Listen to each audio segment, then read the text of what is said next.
Olá, Poquezinhas. Olá, Poquezonas desse Brasil e desse mundo. Mundo mesmo, porque a gente tem vários países, tá? Vários países na cartela. Hoje a gente volta com o POC de Cultura mais uma semana. Esse episódio, mais uma vez, muito especial, com uma participação muito especial. E que foi sugerido por vocês. Essa é uma pauta sugerida por vocês. Essa é pra vocês, gente. É tudo por vocês. A gente, antes de falar quem tá com a gente vai se apresentar. Eu sou o Felipe. Hilário. José. Eu sou o Caco, gente. Aí. O nosso convidado de hoje é o Dr. Vinícius Lacerda. Olá, gente, tudo bem? Seja bem-vindo, Dr. Vinícius. Eu chamo Dr. Vinícius. Eu vou chamar só Vinícius, Vini. Fique à vontade. Eu acho chiquérrimo, vou falar Dr. Vinícius. Mas fique à vontade. Vini. Se quiser chamar Vini, pode chamar também. O Vinícius tá sempre. Várias pessoas conhecem ele porque é o Vini Lacerda no Instagram. E ele dá super dicas pra comunidade LGBT de saúde, né? Então a gente trouxe ele aqui pra conversar com vocês nesse episódio de saúde. Isso, saúde LGBT. E antes de tudo, apresente-se, Vinícius, para as nossas POCs. Conta um pouquinho pra gente. Tá bom. Meu nome é Vinícius Lacerda, sou médico. Minha especialidade é cirurgia do aparelho digestivo, tá? Cirurgia digestiva. Eu também atuo na área de coloproctologia, tá? O que é coloproctologia? Coloproctologia é a área que cuida do ânus e do reto e do intestino grosso, tá? Então, as doenças do ânus no geral, tá? E eu também tenho esse Instagram com dicas voltadas para o público LGBTQ, né? É claro que, assim, como eu atuo nessa área de coloproctologia, eu sei que tem muitas demandas de saúde, né, dessa área, principalmente para quem pratica sexo anal. Então, assim... Eu comecei dando dicas mais relacionadas a isso. E é claro que a gente começou a explorar outros temas no Instagram também. Comecei a pedir ajuda de outros profissionais para temas de saúde relacionados ao público LGBT específico mesmo, né? Óbvio que pode servir para qualquer um. São dicas, né, que pode servir, mas são mais voltadas para esse público mesmo. Bacana. Antes de começar, eu queria contar uma história engraçada. Sim. Que eu fui no proctologista uma vez, porque eu sou hipocondríaco, então esse episódio vai ser um pouco gatilho pra mim. Eu fui no proctologista porque eu achei que eu tava com câncer. Eu tive uma hemorroida. Sim. E aí eu achei que eu tava com câncer, porque eu tinha acabado de perder minha mãe por causa de um câncer no intestino e tal. E aí eu desenvolvi uma hipocondria, a minha ansiedade e tal, muito forte. E num banho eu descobri uma hemorroida, etc. É muito share, né? Mas você sabe que, assim, isso não é hipocondria, né? Eu acho que é importante ter esse cuidado mesmo, tá? As pessoas não sabem o que é. Parece alguma coisa ali, elas precisam passar no médico pra descobrir, né? Então eu acho você não pode ficar lá passando sabor amarelo, gente. Você tem que ir no médico, tá? É que é uma coisa estranha que assusta, né? É que assim, o que foi que... Tipo, a minha hipocondria foi de pensar logo de cara que era câncer e eu ia morrer. Eu literalmente chorei no dia já. E um monte de amigo meu falando assim, calma, vai no médico. Aí eu fui no proctologista e ele falou assim, Felipe... demorou tipo 3 minutos a consulta. Falou, Felipe, é uma hemorroida. E eu fiquei tão feliz que eu fui ouvindo Alanis Morissette no caminho pro proctologista. Eu fiquei tão feliz que eu nomeei a minha hemorroida de Alanis. Queria começar pra descontrair, vai ser um gatilho. Na verdade, eu fiquei em dúvida entre Alanis Morissette e Olivia Newton-John, porque eu também tava ouvindo Olivia Newton-John. Mas a Alanis é uma coisa mais, né, mais espiritualizada, então... E a Alanis tá quietinha ou anda cantando? Não, ela tá quietinha desde então. Eu cuidei da Alanis e ela sumiu. Alanis, não volte mais, por favor. Você me assustou. Bom, agora sem falar um pouco do furico do Felipe, o ponto que eu queria te perguntar é da onde surgiu a iniciativa de falar sobre saúde com a comunidade LGBT de forma tão direta e tão aberta, que é necessário, mas assim, da onde veio isso pra você e como você sente que tá sendo esse papel de... Tá certo. Bom, é uma coisa que eu não falei também, eu sou gay, tá? A gente não tirou do armário não, né? Óbvio, pelo amor de Deus. Aí o Caco que faz... Eu fiz o outing da pessoa, né? Não dá, gente. Não tem problema nenhum assumir isso. E assim, claro, e eu sempre gostei dessa área de sexologia, de estudar, me interessar. E eu vi que tinha realmente essa demanda. Eu comecei a estudar alguns autores americanos, coloproctologistas voltados para o público LGBT. existe uma questão muito importante na proctologia, que é a questão da prevenção do HPV, que a gente pode falar mais um pouquinho, né? Que independente de você ter os sintomas ou não, você tem que procurar o proctologista para fazer prevenção, igual a mulher vai no ginecologista para prevenir o HPV no colo do útero. Então, eu queria mais explorar essa área. Eu queria tentar casar, já que eu fiz a cirurgia do aparelho digestivo, sou gay e queria lidar com esse público, então eu tentei casar de alguma forma e foi assim que aconteceu. Me inspirei em algumas pessoas, né, alguns médicos que são, né, hoje a gente pode falar de influencers, né, que falam no YouTube e tal, principalmente o Dr. Jairo Bauer, o Edrauzio Varela, né, que falam bastante para esse público. Dr. Jairo Bauer assistia muito MTV. Sim. Assistia muito! E tem uma pessoa também, não sei se vocês conhecem, que é o Vini, meu xará, o Vinícius, que é o Dr. Maravilha. A gente tem várias coisas em comum e é uma pessoa que eu me inspirei também. Ele trabalha mais na área de infectologia, né, e ele também dá essas dicas, tem o Instagram, tira dúvidas. Eu me inspirei nele também. Hoje em dia a gente se conhece, se fala e tira ideias de um do outro, se ajuda. Então foi basicamente isso. Não, e o Instagram do Vinícius é muito esclarecedor, assim. Ele coloca, vários assuntos que são, assim, de uma forma que é fácil de ler, porque a gente tem também o problema da linguagem, da acessibilidade. E aí a gente lê, a gente consegue entender, com clareza o que, quais são os riscos de cada uma das caixinhas dos assuntos que ele aborda, assim. Então, mais dica também é sigam o Vinícius pra vocês terem, outras dicas que a gente não consiga abordar aqui. O Hilário, inclusive, tá fazendo um post agora no POC. Vocês podem seguir aí com @o Vinícius Lacerda. A gente já falou. O Vini Lacerda. Isso. Eu tento fazer posts semanais, às vezes, né? Mas eu tento fazer um post por semana aí. E se vocês puderem seguir, eu vou ficar bem feliz. Tiro dúvida de todo mundo que fala pro direct, sempre que possível. Se quiser marcar consulta também, então tá tudo... Isso aí. Boa. Vamos embora. Quem mais tem? Dúvidas? Vamos lá. Eu acho que a primeira, e que é bem clichê, né, pra comunidade LGBT, sim, é a questão sobre AIDS, né? Sim. Prevenção do HIV, etc e tal. E também o famoso PrEP. Se você, sim, pode dar uma... Eu acredito que a gente tem uma audiência jovem também, não só jovem na nossa faixa de idade, mas tem pessoas bem mais jovens que a gente, sim, né, escutando o programa. Tem mesmo. Sim. Gente bem jovenzinha, né? Sim. E eu queria saber se você pode dar uma explicação rápida sobre prevenção hoje em dia, como é que tá essa questão e a questão do PrEP também. Tá, só complementando a pergunta, muita gente acha que AIDS e HIV é a mesma coisa, são sinônimos, né? E não são. Não são. Então, se você puder explicar um pouquinho cada um. Então tá bom, vou começar pela dele então, né? Tá. Então, assim, a gente tem o vírus do HIV, né? Que a maioria sabe a forma de contágio, via sexual, transfusão sanguínea, mãe para filho, né? E o HIV, quando você é infectado pelo vírus, você pode ter isso de forma assintomática por vários anos, tá? E isso aí que às vezes está o problema, as pessoas não sabem que tem o HIV, não manifesta nada, mas está transmitindo, a carga viral está lá em cima, né? E com o tempo, à medida que os linfócitos, que são as células de defesa que o vírus infecta, começam a cair, a morrer, né? Você desenvolve uma síndrome de deficiência de imunidade, de uma deficiência que é a AIDS, que aí sim é uma doença. Então, assim, o HIV, você pode ter infecção e a AIDS é a síndrome, a doença. Então, nem todo mundo tem HIV, tem AIDS, tá? Existe um tempo? Então, existe uma média de tempo, né?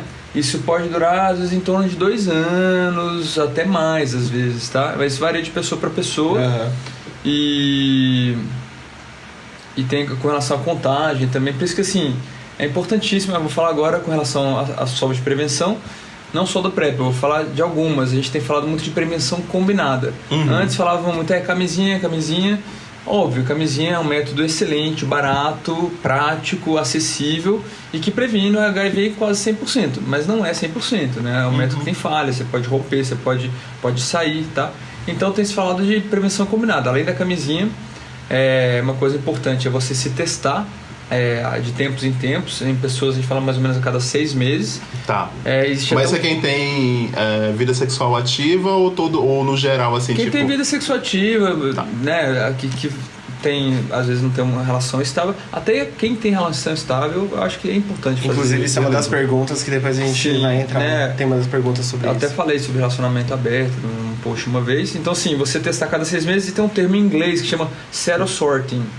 Que é o quê? É você saber o seu e saber o do seu parceiro. Quando você sabe, você vai se prevenir melhor, tá? E quando a pessoa sabe que tem, ela vai se tratar e tomando os antirretrovirais, que são as medicações para HIV, você vai fazer com que as taxas do vírus caiam. E ele fica indetectável, que a gente fala. Sim. E foi descoberto, de certa forma recente, que quem tem um vírus indetectável também não transmite o vírus.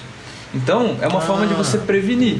Se você não tem, se você está indetectável, você não vai transmitir o vírus. Então, é mais uma forma de prevenção combinada. Tá? Então, a gente já te falou da camisinha, saber tratar quem tem para não transmitir, e tem novos métodos que é a prevenção pós-exposição, a profilaxia pós-exposição, que ocorre quando, por exemplo, eventualmente você teve sexo desprotegido, pode ser oral, pode ser anal, vaginal, enfim. Você tem até 72 horas para iniciar a medicação e isso previne o contágio do vírus também, mas tem que ser em até 3 dias, 72 horas, e é feita a prevenção não só de HIV, quando você procura, previne também outras ISTs, infecções sexualmente transmissíveis, com a sífilis, gonorreia. Nas mulheres tomam a pílula no dia seguinte, tá? Então essa profilaxia pós-exposição. E o método que muita gente está tendo dúvida, que foi a sua pergunta que chegar, né? É a profilaxia pré-exposição. Foi descoberto que se você tomar uma das medicações, que é o Truvada, que na verdade são 2 medicações antirretrovirais, uma por dia, você previne a transmissão do HIV em taxas altas, 99%, 100%, tá? E eles começaram a ver que assim, vale a pena certos grupos, certas pessoas, a gente tem falado muito de grupos de risco, né, mas fala de comportamento de risco, né? Pessoas que têm, de certa forma, um comportamento de risco, fazer esse uso, essa prevenção para prevenir o HIV. Quem que são essas pessoas que hoje em dia o governo tem distribuído a PrEP, né? São homens que praticam sexo com homens, que às vezes não se definem como gays, né? Transsexuais, né? Principalmente transexuais mulheres, né? Mulheres trans, que mostrou que tem um risco mais elevado de contaminar pelo HIV. Quem está envolvido com relação à prostituição, né? Usuários de drogas injetáveis e casais soro-discordantes. O que são? Soro diferentes. É quando um tem o vírus e o outro não tem. Então o outro, além dele tratar e ficar indetectável e intransmissível, quem não tem toma a PrEP para também ter uma prevenção combinada dos dois. Entendi. E evitar o contágio. A PrEP é a pós, é a pré. PrEP, após, PEP. Profilaxia pós-exposição. A PEP, ela é um tratamento maior, né? Demora... A PEP. A PEP dura 28 dias, né? Tá? Que você tem que tomar a medicação. Às vezes ocorre, por exemplo, o cirurgião, às vezes tem acidentes pérfuro-cortantes. Se o paciente tiver HIV, o cirurgião precisa tomar também. Então não é só no sexo que ocorre, né? Ele precisa tomar por 28 dias e você toma o coquetel mesmo. Você toma as medicações que a pessoa toma quando trata. São tipo um coquetel mesmo. Já a PrEP você toma só o Truvada, que são 2 medicações. Tem um pouco menos de efeito colateral, né? E aí se você está... Hoje em dia fala estar em PrEP, né? Está tomando PrEP, você precisa tomar o tempo que você achar que... Pro resto da vida? Não sei. Se você acha que você tem vários parceiros, então que você tem um parceiro que é positivo, você vai usar por um tempo determinado. A PrEP, ela tem algum efeito colateral no organismo? Sim. Como qualquer medicação tem alguns riscos. É feito um segmento, um acompanhamento com exames, né? Principalmente, pode comprometer um pouco a função renal, mas isso é minoria, né? Mas pode comprometer um pouco menos a função hepática. Tem pessoas que têm sintomas gastrointestinais, vômitos, enjoo, às vezes um pouco de diarreia, tá? Mas isso óbvio que é a minoria, né? Senão as pessoas não estão tomando, né? Eu tomo PrEP, tá? E eu nunca senti nada, mas isso é uma coisa pessoal, mas assim, a maioria realmente não sente nada. Isso é visto com o médico, se por exemplo, não toma, interrompe um tempo, tenta de novo. Tem sido feito um teste de uma PrEP injetável a cada 2 meses. Tem até sido feito um estudo, depois tem até na minha página o link para fazer uma PrEP injetável. Você toma uma outra medicação, que não é o Truvada, você tem uma injeção a cada 2 meses para prevenir o HIV também. Legal. A PrEP e a PEP estão disponíveis no SUS, né? Sim. são... Até o Bolsonaro cortar a louca! Então, existem riscos, existe um Sim. risco, né? Já teve declarações aí do ministro da Saúde que a gente viu que foram bem polêmicas, falou que o governo não vai bancar a promiscuidade, tal. Declarações bem felizes, né? Sim. Até demitiram, eu esqueci o nome dela, uma Eu vi essa senhora que era super referência na questão do Sim, na combate ao questão do HIV. combate, a diretora da HIV AIDS do Ministério da Sim, Saúde eu foi esqueci o nome demitida. dela, eu sei que ela era uma referência, a pessoa ficou bem chateada com essa demissão. Assim, efetivamente ainda não ocorreu nada, mas existe o risco, né? tiveram declarações que colocam sim o PrEP em risco. E é uma pena porque até o tratamento do HIV aqui no Brasil, ele é referência, Com né? certeza. No mundo, sim, assim. sim, porque ele é totalmente gratuito, totalmente acessível e virou referência no mundo. Gente, só uma coisa, a gente fica falando muito aqui contra o Bolsonaro, tem uma coisa muito importante para saber sobre isso, para saber que isso independe de política, isso é uma questão de humanidade, saúde pública, direitos humanos, entendeu? Sim. Porque, por exemplo, essa questão do tratamento anti-HIV ser gratuito no Brasil foi desenvolvido pelo José Serra, quando ele era ministro da Saúde. Junto com os genéricos também. Isso, exatamente. Foi... A política dos genéricos e tudo. E a gente tem que ver as pessoas além dessa questão ideológica, desse partido. Por exemplo, a PrEP começou no governo Temer, né? Sim. Que foi muito criticado, mas a gente sabe que foi iniciado no governo Temer porque ele sabia que tinha... Sim. Qual que é a grande sacada da PrEP? Você interromper a cadeia de transmissão. Sim. Tá? Se você vê numa cidade que nem São Paulo, que saiu uma pesquisa do ano passado, saiu até na Folha, que 25% dos homens que fazem sexo com homens em São Paulo estão contaminados pelo HIV. Sim. E que outros estudos uma grande mostraram maioria que não sabe, 30% não usam camisinha. Então, assim, camisinha é acessível, mas tem gente que não se dá bem com camisinha. Tem gente que não usa. Então, assim, o comportamento ele existe. Então, você tem que criar alternativas para barrar, né? Sim. E, enfim... Tá. Eu tenho uma dúvida. Você falou sobre que você toma PrEP, você faz uso da PrEP regularmente, né? Sim. Mas você faz isso por algum comportamento de risco ou por fato de você ser cirurgião? E se as pessoas forem procurar isso no SUS, elas vão conseguir também manter esse tratamento a longo prazo? Sim. Por exemplo. A minha opção para tomar PrEP é porque, eu tô solteiro. Eu sei que eu não deixo de usar camisinha porque... Sim. A questão de outras infecções, mas a gente sabe que a camisinha pode romper, né? Tem a questão do sexo oral, que a gente sabe que a maioria não faz sexo oral com camisinha, apesar de dever fazer, mas a gente sabe que não faz. Então, assim, foi uma opção minha. A questão de eu ser cirurgião não tem indicação. O cirurgião não toma PrEP porque, enfim, se ele se contaminar, ele vai tomar PrEP. Sei. Então não é por isso. Então não tem nenhum estudo falando de PrEP em cirurgiões. Entendi. Era só essa. Mas e no SUS, assim, ele consegue o tratamento ao longo prazo? Sim. Eu pego meu PrEP no CRT do Santa Cruz, tá? Mas no meu Instagram eu coloquei os locais que dá pra pegar também. Eu, particularmente, comecei a pegar PrEP antes dela ser distribuída amplamente pelo SUS. É um estudo do Hospital das Clínicas, né, da Universidade de São Paulo, que chama Projeto Combina, tá? Então eu estou participando do estudo populacional e tal. Eu comecei a pegar um pouco antes, tá? Mas hoje, desde dezembro de 2017, início de 2018, já é amplamente distribuído nas grandes cidades, né? Tem muita gente do Instagram que é do interior, que às vezes me perguntar. Eu realmente não é toda cidade que distribui PrEP amplamente, são mais nos grandes centros. Sim, eu imagino. Tá? E aí, vocês? E uma pergunta, né? Você comentou sobre a questão do sexo oral, da não proteção, e eu acho que vem muito da ignorância também das pessoas não saberem o que pode ser transmitido no sexo oral, quais são os riscos e tudo mais. Tem como você explicar pra gente realmente quais são esses riscos e quais comportamentos levam ao sexo oral? Porque isso é só complementando uma coisa que ele falou aqui. Eu tenho algumas amigas lésbicas. Eu tenho algumas amigas Sapatão, nossas queridas Sapatões, né? Alô, Sapatão. E elas ficam falando que elas não correm risco nenhum. E realmente elas correm risco porque pode se pegar alguma coisa com o sexo oral, né? Então, acho que não só no sexo lésbico, mas principalmente no sexo gay. Porque no sexo gay, acho que a maioria das pessoas que eu conheço não fazem sexo oral de camisinha. E eu acho que eu nunca conheci alguém que faz. Eu também não tenho conhecimento de gente. Conheço. Conhece? Eu conheço. Então, o sexo oral. Eu vou fazer um post sobre isso essa semana, então, mas eu vou falar, já vou adiantar.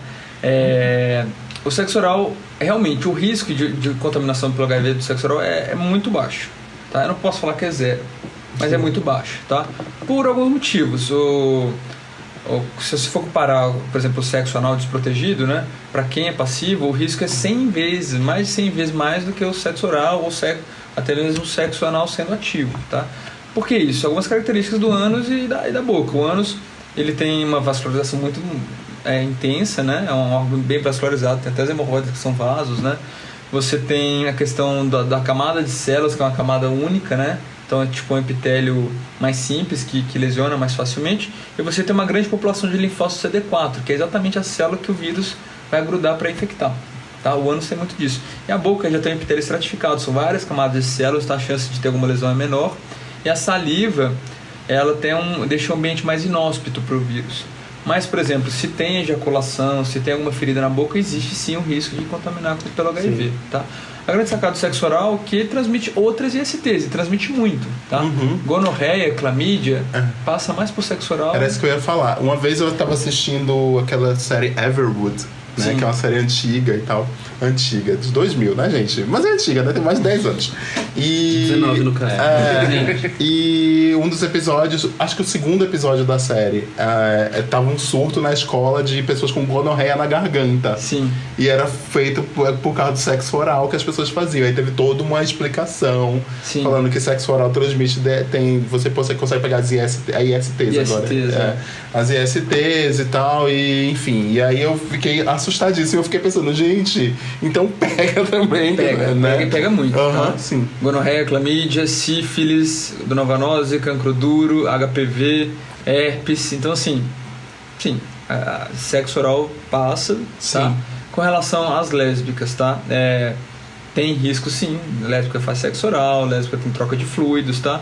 É óbvio que o risco do HIV também é menor, né? Sim. Mas, assim, se você for ver a recomendação até do próprio Ministério da Saúde para as lésbicas, é que ela tem algum tipo de barreira de contato mesmo. Então, eles falam até de pegar uma camisinha, cortar, abrir, para poder colocar na vagina, usar na língua, luva, tá? Então, assim, o método mais seguro é com barreira de proteção mesmo, né? E essas outras ISTs as lésbicas podem pegar também. Mas o risco realmente é bem menor. Por que o HIV é mais prevalente entre os homens que fazem sexo com homens?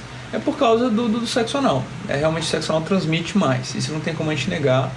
Apesar de todo o estigma que teve, a gente sabe que antes, né, o HIV, todo mundo pode ter HIV. Mas quem pratica sexo anal, a transmissão é maior. Por isso que no início eram 23 homens para cada mulher que tinha HIV. Hoje em dia é 2 para 1, né? Enfim. Eu vi um dado, não sei se esse dado é verdade, que hoje em dia existem mais casais, mais pessoas heterossexuais que têm HIV. É real esse dado? Em número absoluto, sim. Se você ver a proporção é mais entre gays, né? Agora, em números absolutos, sim, o de héteros é bem maior. É porque às vezes eu sinto muito que a preocupação de hétero ainda tem uma coisa meio estigmatizada de que doença sexualmente transmissível é da população LGBT. Porque hétero, às vezes eu sinto muito que a preopação deles de camisinha é só engravidar. Com certeza. E aí se não tem, tipo, e perigo de engravidar, não vou usar camisinha. Nem usa, exatamente. E que eu ia falar também, a questão do HIV ficou muito estigmatizado, né? E o hétero, ele muitas vezes assim, ele não tem esse medo, né? Sim. E eu acho que os gays, eles realmente precisam se fortalecer, usar métodos de prevenção combinada, né? É um grupo que está mais exposto, infelizmente, né? Sim. Uma pergunta. Agora uma pergunta sobre quando a pessoa é diagnosticada soropositiva, por exemplo, né? Sim. Descobri que eu sou soropositivo, como é que é a recepção do médico, da pessoa que indica para a pessoa que ela deu positivo, qual é a orientação, como é que a pessoa fica sabendo, né? Tem várias formas hoje em dia, né? Sim. Hoje em dia até, recentemente, você pode fazer o autoteste do HIV. Sim. A questão se você pega um teste e vem positivo, não quer dizer que você automaticamente tem um diagnóstico, tá? Os testes, eles têm falhas, eles precisam repetir o teste, um método diferente para poder confirmar, ser confirmado por um médico. Você não pode pegar, agora tem HIV, enfim, pessoas tomam até atitudes, né, drásticas. Então, assim, quando a gente recebe algum teste inicial positivo, a gente repete o teste, tá? Na verdade, repete um outro teste diferente, também para HIV.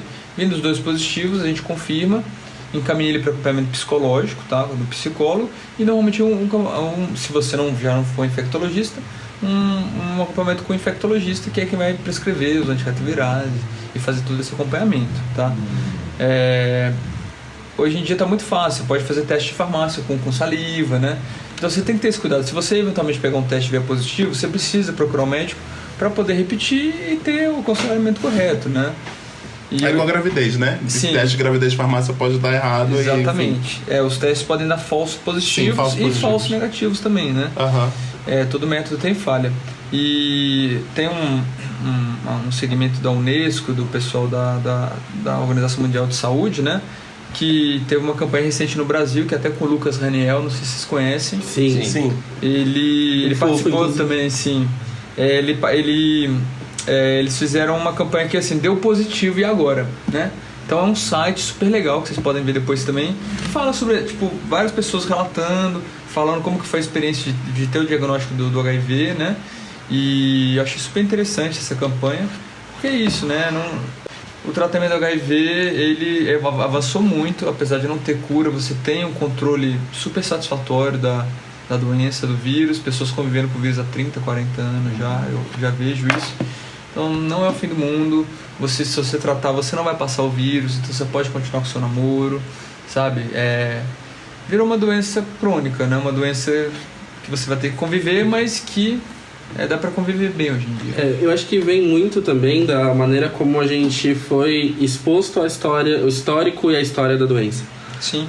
Desde a questão do Cazuza, a própria Freddie Mercury, e assim, isso historicamente vem sendo trabalhado de uma maneira muito errada, como se todos os casos fossem resultar em casos como esse. Sim. Eu acho que esse já parte de um imaginário da comunidade LGBT, no caso, que já vem errado e é só reforçando um estigma de uma coisa que não é exatamente assim como funciona. E esse estigma, ele é representado na cultura, em filmes, sempre com um final muito trágico, né? Sim. Então a gente não tem representações, não que isso seja uma coisa positiva, mas a gente não tem uma representação de que no final as coisas não vão dar, não vão acabar em morte, né? Que não é bem por aí. Até mesmo quando você mencionou sobre os efeitos colaterais do remédio, em alguns filmes eu vejo quando o personagem é um paciente que já está numa situação terminal, eles colocam os mesmos sintomas do uso do remédio como sendo sintomas que vão levar a pessoa à morte, por exemplo. Ou que ela vai ficar debilitada em tal ponto porque ela tem esses mesmos sintomas. Eu acho que isso também vai um pouco da falta de informação de como é o processo para cada um. Dentro disso tudo. Avançou muito, a gente tem um espectro. Mas a gente tem que ter um problema, a gente tem que ter um cuidado com isso aí, porque independente disso tudo, ainda é uma doença muito perigosa, né? Não, claro, mas isso é responsável também. Não, amigo, mas o negócio é o seguinte: é deixar as pessoas que estão nessa situação confortáveis de que assim, sim, não é o fim do mundo. Não, elas não vão morrer amanhã. Exato. Sim. Continua. Exatamente assim, sim, é uma doença, você vai ter tratamento, vai ser um caminho, você vai ter que continuar no médico, acompanhando, às vezes precisa trocar medicação, mas assim, é possível conviver bem. E hoje em dia você tem muitas alternativas de medicação, inclusive se você tem efeito colateral com uma, você pode trocar, você pode fazer uma combinação muito grande assim, de medicamentos, né? E tudo de graça, né? Se for ver nos Estados Unidos, se você não tem um seguro, né, não paga um plano de saúde, você não tem um tratamento de graça lá. Sim. E o tratamento, se caso acontecer de for vetado por causa do governo e tal, esse tratamento particular, ele é caro? Muito caro? Sim. Né? Eu não acho que eles vão vetar o tratamento do HIV, porque realmente seria muita desumanidade. Com relação ao PrEP, a medicação do PrEP, se você for comprar nos Estados Unidos, eu acho que é mais de $1.000. Nossa, coisa assim. É bem caro. É bem caro. E... Por isso que essa política pública é importante. Não caia nessa coisa aí de liberar tudo. Desse discurso de libertinagem, né? Porque na verdade isso aí é só mau caratismo disfarçado de política para família tradicional de bem, né? Isso. Sim. Você pode explicar pra gente o que é janela imunológica? Posso. Tá. Lembra que a gente falou com relação aos testes, que os testes podem dar falso positivo, falso negativo. O que os testes normalmente veem? Eles não veem o vírus, eles não pegam o vírus, eles pegam os anticorpos que o organismo produziu contra o vírus. Tá.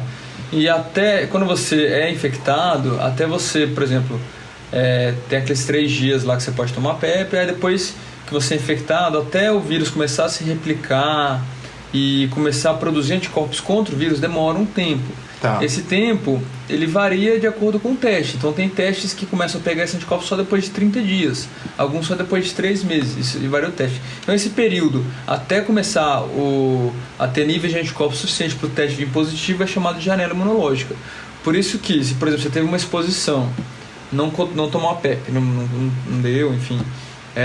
e até tomando a PEP você precisa testar também. Você vai testar depois de 30 dias, ou então depois de 3 meses, para poder confirmar se você foi infectado ou não, tá?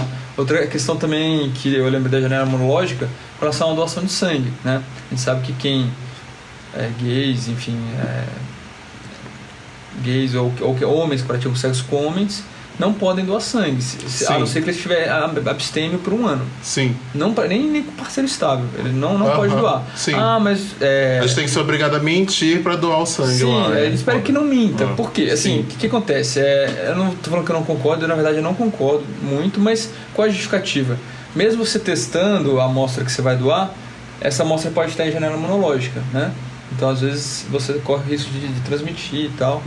Então por isso que tem essa justificativa de realmente não poder doar o gay não poder doar por causa disso. Porque o sangue doado, ele é testado. Sim, testado para hepatite para HIV, mas você pode... Porque pode o Renato Russo, ele morreu transfusão de sangue, na verdade. Foi a transfusão de sangue, não foi sexo sem proteção, foi transfusão de sangue. Aí depois que ele morreu de transfusão, ele foi o caso mais famoso, emblemático, aí foi colocada a obrigatoriedade de testes de sangue aqui no Brasil por causa dele. Sim. E hepatite também, muita gente pegou hepatite C por transfusão de sangue também. Tem várias outras doenças, né? A gente tá falando muito de HIV, mas tem várias outras ISTs que a gente pode pegar na prática do sexo normal, né? Normalmente que a gente pode pegar. Assim, você se lembra de cabeça, você pode dizer algumas são mais várias. Eu até comentei uma hora, eu falei algumas aqui. Sim. Eu vou só falar uma curiosidade com relação ao HPV. Camisinha. A camisinha não previne 100% a transmissão do HPV, por exemplo. Certo. Porque você tem a base do pênis, o saco escrotal, o períneo que não ficam protegidos. E esse contato com a nádega, com o ânus, com a vagina, enfim, até a própria roçada do pênis, isso pode transmitir HPV. Então, assim, nem a camisinha previne 100%. Então, o que eu falo? Eu costumo falar, tem IST quem pratica sexo, tá? Sim. Se você se proteger, você vai ter uma chance menor de pegar, mas... Se você pegar uma IST, eventualmente HIV, hepatite é mais complicado, né? Mas não se sinta culpado, não se sinta, meu Deus, peguei, que coisa. Quem pratica sexo pode ter uma IST, e se caso você tiver, você tem que tratar para poder parar de transmitir e fazer algum tipo de prevenção. E por que eu estou falando do HPV? Porque o HPV é um vírus, né? Que ele pode causar desde verrugas, né? Verrugas no ânus, no pênis, na vagina, até lesões microscópicas que tem o risco aumentado de virar câncer. Tanto câncer de ânus, câncer de colo de útero, de boca, tá? Qualquer lugar que tem mucosa. E então, por isso que eu falo a importância. As mulheres vão no ginecologista fazer o exame papanicolau. Colher uma escovinha para ver se tem células acometidas pelo HPV. Quem pratica sexo anal tem que fazer essa prevenção também. Porque às vezes você não tem verruga, não tem lesão, mas tem lesões microscópicas que você não está vendo e já está começando a ter alterações nas células que podem levar ao câncer. Por isso que é importante procurar atendimento do coloproctologista com alguma regularidade para fazer essa prevenção também. Entendi. E se caso desenvolver as verrugas, tratar, né? Sim. Então, assim, visualmente falando, por exemplo, você tá lá, você encara o pênis do seu parceiro. Aí, por exemplo, o HPV tem alguma coisa que denuncia que ele tá com HPV? Não. Hepatite também não, mas cancro, por exemplo, sim. Sim. Eles falam pra você sempre, esse exame do parceiro é interessante, né? Às vezes o cara nem se toca que ele tá com uma lesão. Sim. Mas se você olha, tem uma feridinha aqui, você podia... Vamos usar camisinha, ou então pedir para ele procurar atendimento para se tratar, os dois tratarem, né? Então, esse exame, até na hora do sexo, é interessante, né? O HPV, ele pode manifestar as verrugas, mas às vezes ele fica latente. Ele fica latente, ele fica silencioso, né? Aham. E pode transmitir assim mesmo, tá? Sim. E qualquer contato íntimo, não é só penetração pênis, ânus, Sim. contato íntimo pode passar HPV. E existe uma vacina, né, pra prevenção de a HPV. gente, e muita gente acha que é só pra mulher, só mulher tem que tomar, né? Mas Não. agora também tem a vacina pra criança, né? HPV, Sim. né? E fica muito esse mito, só mulher toma, não sei o que, e não é, né? Não, pelo SUS, quem toma a vacina HPV são pré-adolescentes, que ainda não tiveram a primeira exposição sexual. Tá. Então, meninos, se não me engano, a idade exata eu não consigo lembrar de cabeça, os meninos é tipo entre 9 e 11 anos, e as meninas um pouco mais tarde, acho que até os 13 anos elas tomam, Tá. são 2 doses, tá? E isso pelo SUS, de graça e tal. Uhum. É recomendável também, você pode tomar, às vezes os planos de saúde cobram, até particular, para homens até 26 anos e mulheres até 45 anos, porque é a idade de maior contato sexual, que ainda tem algum benefício de tomar a vacina. Existem estudos para poder prolongar para os homens também acima dos 45 anos também, tá? Tipo, mas se eu que tenho 35 quiser tomar, tem algum problema? Pode. Não tem problema, e eu acho que é interessante, porque a vacina, ela cobre, tem a tetravalente, 4 tipos de vírus. 2 que causam mais câncer e 2 mais comuns. Tem uma vacina já que é a monovalente, que está chegando nos Estados Unidos também. Existem dezenas de tipos de HPV, tá? Então, às vezes você foi exposto a mas já tive HPV, já tive verruga, eu tomo a vacina assim mesmo? Sim, porque às vezes você deixa de se expor a outros tipos do HPV, que às vezes você não tem tanta imunidade, tá? Entendi. Mas se eu tomar uma vacina do HPV, eu não vou pegar HPV? Não, você pode pegar. E se você já tem um vírus, também não vai deixar de manifestar lesão. Só que os estudos mostraram que tomando a vacina diminui as chances recidivas de lesão, de verruga, enfim, e previne mais o câncer de ânus também, porque pega os 2 tipos de HPV que causam mais câncer. Entendi. Semana passada eu fui tomar a vacina da febre amarela no Emílio Ribas e tinha algumas pessoas na fila para tomar para hepatite também.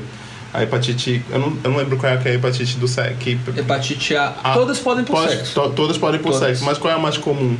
Então, depende, tá? Eu já fiz um post sobre isso. A hepatite B e C, elas podem transmitir por via sexual, como se fosse o HIV mesmo, penetração, Sim. lesões tipo de sangue mesmo, né? Às vezes que pega por pequenos ferimentos e acaba contaminando. E existe a hepatite A que transmite pela boca, por contato, que a gente fala que pega pelo cunete, né? Que eu já fiz um post sobre isso. Então, às vezes você tem ali o sexo oral no Ele é maravilhoso assim mesmo, tá? Ele vai lá e fala cunete mesmo, os posts dele vão lá olhar, tá? Mas é bom falar, né? Sim, Tipo, tem que porque falar, é o jeito que a gente conhece. Não fique ele tá com vergonha aqui, não fique com vergonha, tá? É ótimo, maravilhoso, pode falar. Porque o que acontece? Quando você faz sexo oral no ânus, você pode ter contato com resíduos de fezes. Não adianta, você pode lavar seu ânus que for, vai ter resíduos de fezes. E aí a contagem da hepatite A é para essa relação orofecal, oral-anal, enfim. E tem a vacina da hepatite A. Se você já não teve, né, você toma a vacina para prevenir também. Sim. E quais são, eu sei que são várias, mas assim, os sintomas de hepatite, em quanto tempo elas demoram pra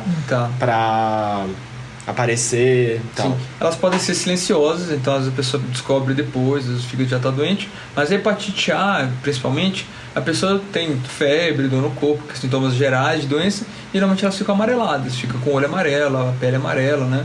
Aí você faz o exame e confirma. As 3 são curáveis?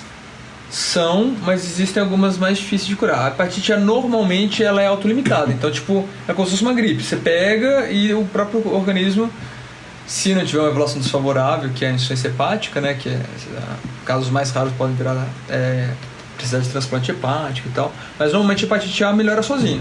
A hepatite B e a hepatite C precisam de remédio, tá? E algumas vezes você consegue curar, mas outras vezes o que acontece? Já descobriu tão tarde que o fígado já ficou doente. Então o fígado já virou cirrose, já pode ter câncer de fígado também relacionado. É porque a doença, gatilhos ela gera ela pode dar outro problema, né? Tipo, a hepatite tem um problema de cirrose. Isso. Então você pode morrer de cirrose, não é que você vai morrer de hepatite, né? No caso. Né? Você pode morrer de hepatite quando você tem uma insuficiência hepática fulminante, que a gente fala, né? Entendi. Que às vezes precisa até fazer transplante, né? Você falou da febre amarela, a febre amarela também causa isso, uma insuficiência hepática, né? A gente até transplantou um fígado por febre amarela recentemente. E é isso. Ou então você pode descobrir depois de um certo tempo, que o fígado já está doente, ele parou de funcionar por causa do vírus também.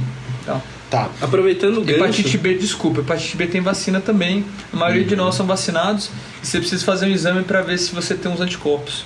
Se você não tiver anticorpos, você precisa tomar outra dose para até subir esse anticorpo. E aproveitando o gancho, você falou sobre a questão do cunete, né? De como se desenvolve. Eu amo que tem vários sotaques, tipo cunete ou cunete. Só Daqui a pouco falar é inglês. Pra quem quiser o nome chique é Anilingue, tá? Anilingue? Olha aí! E outra coisa, Beijo grego, né? Anilingue é o nome médico, né? E existe o cunilingue. E o povo achava que o cunilingue era o cunete. Não é. Cunilingue é o sexo oral na vagina. Ah, é? Gente, eu pensava que era. Olha, tá vendo? Nossa, vivendo e aprendendo. Aí, Hilário, só pra você eu falar mouth, tá? Eu sei que eu tô falando em inglês. Não, mas acho que é uma importância pra gente também entender um pouco mais sobre isso, porque assim, muito se fala sobre a questão da Xuca, do quanto isso atrapalha o desenvolvimento da flora intestinal, de ser certo, ser errado, quais os mitos, como faz, como deixa de fazer. Eu acho que muita gente não sabe exatamente quais são os processos para ser feito, se deve ser feito mesmo ou não. Eu acho que é bom ouvir de alguém que sabe. Vou pegar gancho nessa pergunta, inclusive, que eu tenho uma dúvida. É verdade que, assim, a Xuca, ela pode, tipo, a água que você usa pra fazer a Xuca e tal, pode levar bactérias pra dentro do intestino? Sim, e tal? Vamos falar sobre o Xuca, então. Ai, menina, eu tenho... Olha, Nossa senhora, a grande dúvida... O meu gatilho aqui, ó... A grande dúvida da população, Ano tá? passado eu fiz um live no Dia dos Namorados sobre o Xuca, que foi melhor data. Então, a Xuca, eu falo que é uma coisa muito pessoal, tá? O que acontece, assim, tem gente que eu acho que faz a Xuca de forma errada, porque assim, o que acontece? O sexo anal, ele normalmente, a não ser que o cara seja muito bem dotado ele ocorre no reto, que é o final do intestino. O reto tem em torno de aí 15 centímetros, né? Mais ou menos, um treino assim. Normalmente o sexo ocorre ali, tá? E normalmente o acidente, o cheque, a sujeira ocorre por causa de fezes no reto, tá? E o que acontece? Quando você sente aquela vontade de fazer cocô, evacuar, é porque o cocô chegou no reto. Então, normalmente você vai lá, faz cocô e depois você se sente aliviado. Mas você não tirou todo o cocô do seu intestino, tá? Sim. Pessoas que têm um intestino regular, que tipo, conseguem ter essa sensibilidade, olha, fiz cocô, tô bem, tô tranquilo... Às vezes não precisa fazer a Xuca e não causa acidentes. Tem gente que não precisa fazer Xuca e não passa cheque. É uma coisa muito pessoal, da sensibilidade, né? E o que eu falo? Normalmente as pessoas que têm o intestino regular são as pessoas que comem fibras, que sabem a hora, vou todo dia de manhã, me lavo e tal. E essa pessoa que come fibras, que tem uma alimentação bem regrada, eu acho que o risco de ter um acidente é menor, tá? Agora tem pessoas que são mais constipadas, o intestino é mais preguiçoso e tal, e que às vezes mesmo... O cocô tá ali no reto, mas tá aquela dificuldade de eliminar e tal. Você vai querer comparecer com o boy. Aí sim, eu acho que vale a pena fazer a Xuca pra quê? Pra lubrificar o cocô e ajudar ele a sair. Não é pra fazer uma lavagem, né? Então assim...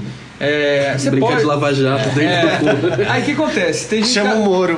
Tem gente que usa grandes quantidades de água, fica jogando água, aí essa água não fica só no reto, vai subir pelo intestino. Meu Deus.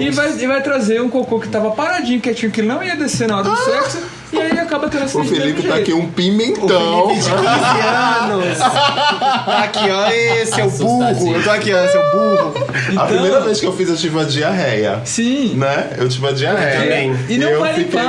Sim. Não, e o problema é a sensação horrível que você fica... Sim, a barriga fica até gelada. E você fica tipo... Parece que você comeu muito, sei lá, você fica com um negócio cheio. Tem a história de um amigo que fez com água morna.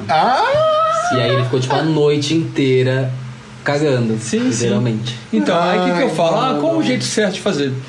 O que eu acho? Se você usar pequenas quantidades de água, é exatamente para isso. Pegar o cocô que tá no reto ali e ajudar ele a sair, tá? Ou então, o que acontece? A água da torneira não é uma água estéril, você tem um risco de infecção. A água da torneira ela tem menos sais, né, do que o sangue, do que o nosso corpo, então isso pode causar problemas de eletrólitos, porque essa água é absorvida e tal, resseca a mucosa, né? Então, assim, por que eu falo que seria o ideal? Você usar os enemas, né? Era isso que eu ia perguntar. Eu tava nessa discussão com uma amiga minha essa semana.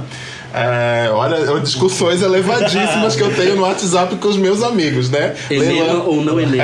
Leilane, um beijo, tá? Pra você aí. Eu sei que eu vou mandar esse episódio, ela vai ter que ouvir. De algum jeito ela vai ouvir. Sim.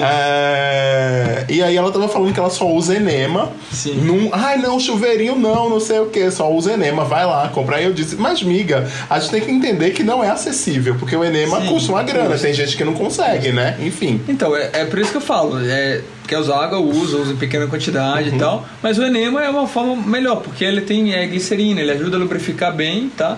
E ele vem a quantidade certinha, vem 100, 150 ml, então não tem um problema de injetar muita água. Sim. Aí você vai lá, injeta um pouquinho, faz cocô, se lava e tá tudo bem. Eu já falei sobre a questão da dieta, se alimentar com bastante fibras, e tem gente que acha que tem que ter o intestino preso. Eu acho que é o contrário, o intestino tem que ser, não é solto com diarreia, mas assim, ele tem que ser regular. Então as fezes tem que estar ali uma consistência mais pastosa, né? Não tá muito ressecado, porque assim, se você tem esse intestino regular, a chance de você fazer sujeira é menor, de passar cheque. Mas também tem um mito, né? As pessoas dizem assim, não vou comer uma feijoada e depois vou fazer um sexo anal, né? É porque é meio complicado, né? Sim, isso, né? A feijoada solta o intestino, dá gases, dá desconforto, né? Sim. E outra, né, gente? Você sabe o buraco que você tá enfiando. É verdade, não. Eu tenho essa opinião também. Tipo assim, não vai sair fadas, não vai sair lavanda de lá, a sabe? camisinha e manda, sabe, assim, não pode ter esse, tipo, tem muito ativo que é cheio de frescura. Sim. Nossa, sim, tem vários amigos. Paciência, você não tá enfiando não vai sair flores, girassol. Não vai sair uma fada. Não, é que assim, lógico, tem caras muito meticulosos com isso, mas também, né, existem cheques e cheques. Tem cheques premiados e tem cheques de pouco valor. A gente sabe que às vezes rola um cheque ali premiadíssimo. Não, eu acho que assim... É desconfortável. É desconfortável, mas eu acho que você tem que entender que assim, pode acontecer, sabe? Não, com certeza. Sim. Não vai, eu acho também, existe esse estigma e tal, que deixa os passivos muito desconfortáveis. Né? Tipo assim, torna a vida do passivo pesadelo. Do passivo muito mais difícil, um pesadelo. Aí eles querem fazer aquelas lavagens homéricas e ficam lavando o intestino até sair água clara. Gente, isso é... Olha, pra você fazer um preparo de intestino para uma colonoscopia, por exemplo, para colocar uma câmera, você fica 3 dias fazendo preparo. Então, assim, não é fácil. Eu já fiz colonoscopia e eu vou te dizer, gente, não é a mesma coisa. Não é a mesma coisa. Não dá. E assim, é o que eu falo. O sexo, ele é restrito ao reto. Então, o reto, ele tem a sensibilidade de sentir quando tem cocô. Então, assim, você consegue saber, olha, tá tudo bem, eu acho que fiz cocô, me lavei e tal. Eventualmente dá pra fazer sem açúcar. Vamos aproveitar que a gente tá nesse caminho. Gente, só uma coisa que eu vou revelar, que essa semana a gente teve um papo, nós do POC aqui, sobre exposição no podcast. E aí estamos aqui hoje. Eu comecei esse podcast falando que eu tenho uma hemorroida com o nome de Alanis. Exatamente. Mas estamos aqui, gente. Um beijo. A gente nunca vai conseguir não se expor. Aqui, um beijo pra vocês. Outros 2 pontos que eu vi que pra mim foram muito importantes do que você falou. O primeiro é sobre a profundidade do reto atingir 15 centímetros, né? Não mais do que isso. Em média, 15 centímetros. É a média do brasileiro, tá vendo? Na verdade, é 13. É 13 a média do brasileiro? Eu pensei que era 16. É 13? Não, é 13. E aí a minha pergunta vem justamente disso, assim. Porque, por exemplo, já aconteceu comigo, eu conheço muitas outras histórias que já aconteceram, de pessoas que foram, né, a uma situação de relação sexual e... muitas delas acabaram se tornando relações de estupro em função justamente da incapacidade de colocar a coisa da maneira correta, né? Tipo, da força, do excesso e justamente pela a falta de noção de profundidade. Sim. E eu queria que você comentasse um pouco pra isso em termos de tipo, elasticidade, desempenho, claro. Como funciona, até mesmo pra que as pessoas entendam que não é o botar tudo que vai realmente, né, funcionar e vai ser o legal. Uma vez um amigo meu disse que é normal sangrar. Tipo, não é normal. Não é normal. Nunca é normal sangrar em lugar nenhum, assim. A não ser que você esteja lá pegando o próprio jegue, né, gente? Não. Que eu acho que, só um parênteses antes de você responder, é que eu acho que a maneira como a gente lida com o estupro dentro da comunidade gay especificamente é muito relativizada em função das pessoas acharem que, tipo, botou tudo, não tem problema. Mas você tá sentindo dor, você tá sangrando, não tá te fazendo bem, você tá sendo estuprado. É uma coisa que precisa ser deixada em... E também tem todo o lado da rolê do pornô, né? Sim, tipo assim, do passivo falando... tem muito ativo que tem, por exemplo, fetiche em... A dominação, tudo isso. E assim, tipo, se for um acordo entre os dois, mas tem gente que fala, literalmente, não estou aguentando, para. E aí tem homem que tem Continua, fetiche. né? Tem ativo que tem fetiche nisso e que continua e... Bom, vou falar primeiro com relação a essa questão do estupro, né? Eu acho que tudo... doutor, posso fazer isso? Posso fazer aquilo? Eu fiz um post sobre fetiche uma vez, tá? E eu já tive contato em São Francisco, eu fui lá na Folsom e tal. O pessoal fala muito que, assim, tudo no sexo tem que ser são, saudável, né? Seguro e consensual. Então, assim, eu gosto que tenha uma pegada mais forte, mas tem que ser consensual, então tem que ter aquela permissão pra acontecer. Com relação ao ânus, né, e com relação à dificuldade no sexo anal que você falou. Começar pelo ânus. O ânus, ele é um músculo. Se for pensar, é um músculo circular que é o esfíncter anal. Na verdade, são dois. Um é o esfíncter externo, que ele está por fora, e o esfíncter interno, que ele fica por dentro, tá? O externo é o que a gente consegue relaxar a gente querendo. Por exemplo, quando a gente faz força para fazer cocô, quando a gente consegue relaxar, enfim. Ele você tem esse controle voluntário, tá? E tem o esfíncter interno, tá? Que ele tem um controle involuntário. Então você não tem controle, não é você querendo, é como, por exemplo, ter ereção. As poquezinhas aí estão tudo tentando, né? Se você tá piscando, se você tá piscando, comenta pra gente. Pisquei aqui. Que você piscou, Esse é o externo. Manda lá, hashtag pisquei aqui. Pisquei no pote. E aí, o interno, ele é involuntário. Então é muito semelhante à ereção. A ereção, você não tem ereção porque você quer, é porque ocorre, porque você tá no clima, você tá relaxado. Então, o esfíncter interno ele funciona assim, ele precisa relaxar, tá? Completamente para você não ter dor, não ter desconforto, tá? E como é que ele relaxa? É um estado emocional mesmo, é prática, sabe? Não tem um segredo, eu acho que é realmente questão da prática. Mas a ereção peniana e o esfíncter não tem ligação. Direta tipo, não. necessariamente se você estiver ereto no pênis, você vai estar relaxado no... Não necessariamente. Então, inclusive eu vou falar até algumas dicas que eu dou, assim. Mas não tem segredo, mas existem algumas dicas. Então assim, primeiro, óbvio, você tem que estar bem relaxado, você tem que ter sem nóia de passar cheque, sabe? Muitas vezes você tem que estar bem, tem que estar afim e tal.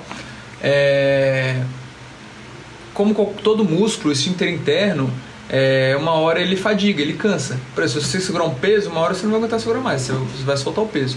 Então, ele está sempre contraindo. A tendência dele é contrair para segurar o cocô. Essa é a função dele. Uma hora ele vai cansar. Então, por exemplo, quando você está iniciando a penetração, sentir um pouquinho de dor, espera um pouquinho. Pede pro parceiro esperar um pouquinho, espera, deixa a dor passar. Quando a dor passou, o músculo ele tende a fatigar em torno de 1,5 minuto a 2 minutos. Então é um tempinho mesmo. Fica um tempinho ali, espera. Quando você vê que está sem dor, introduz mais um pouco. Então, o ativo, por mais que ele tenha sensibilidade, não é ele que está sentindo a dor. Então, às vezes eu falo... tem gente que não gosta assim, mas eu falo, para você ter um controle, é melhor você ir por cima, o passivo ir por cima ou de lado, porque você está controlando a hora de descer um pouquinho, essa hora que o esfíncter relaxa, você consegue introduzir mais um pouco. Então você sempre fala, tenta ir por cima, tá? Ou de lado, assim, porque quando o cara tá indo por cima, frango assado, de 4 e tal, é o ativo que está controlando, né? E às vezes, por mais que ele tenha boas intenções, ele não está sentindo, às vezes ele vai um pouquinho a mais, acaba machucando. E quando tem uma dor intensa, o ânus contrai. E dá um espasmo e é mais difícil de ter a penetração. Outra dica que você falou... Quem tem cu tem medo, né, gente?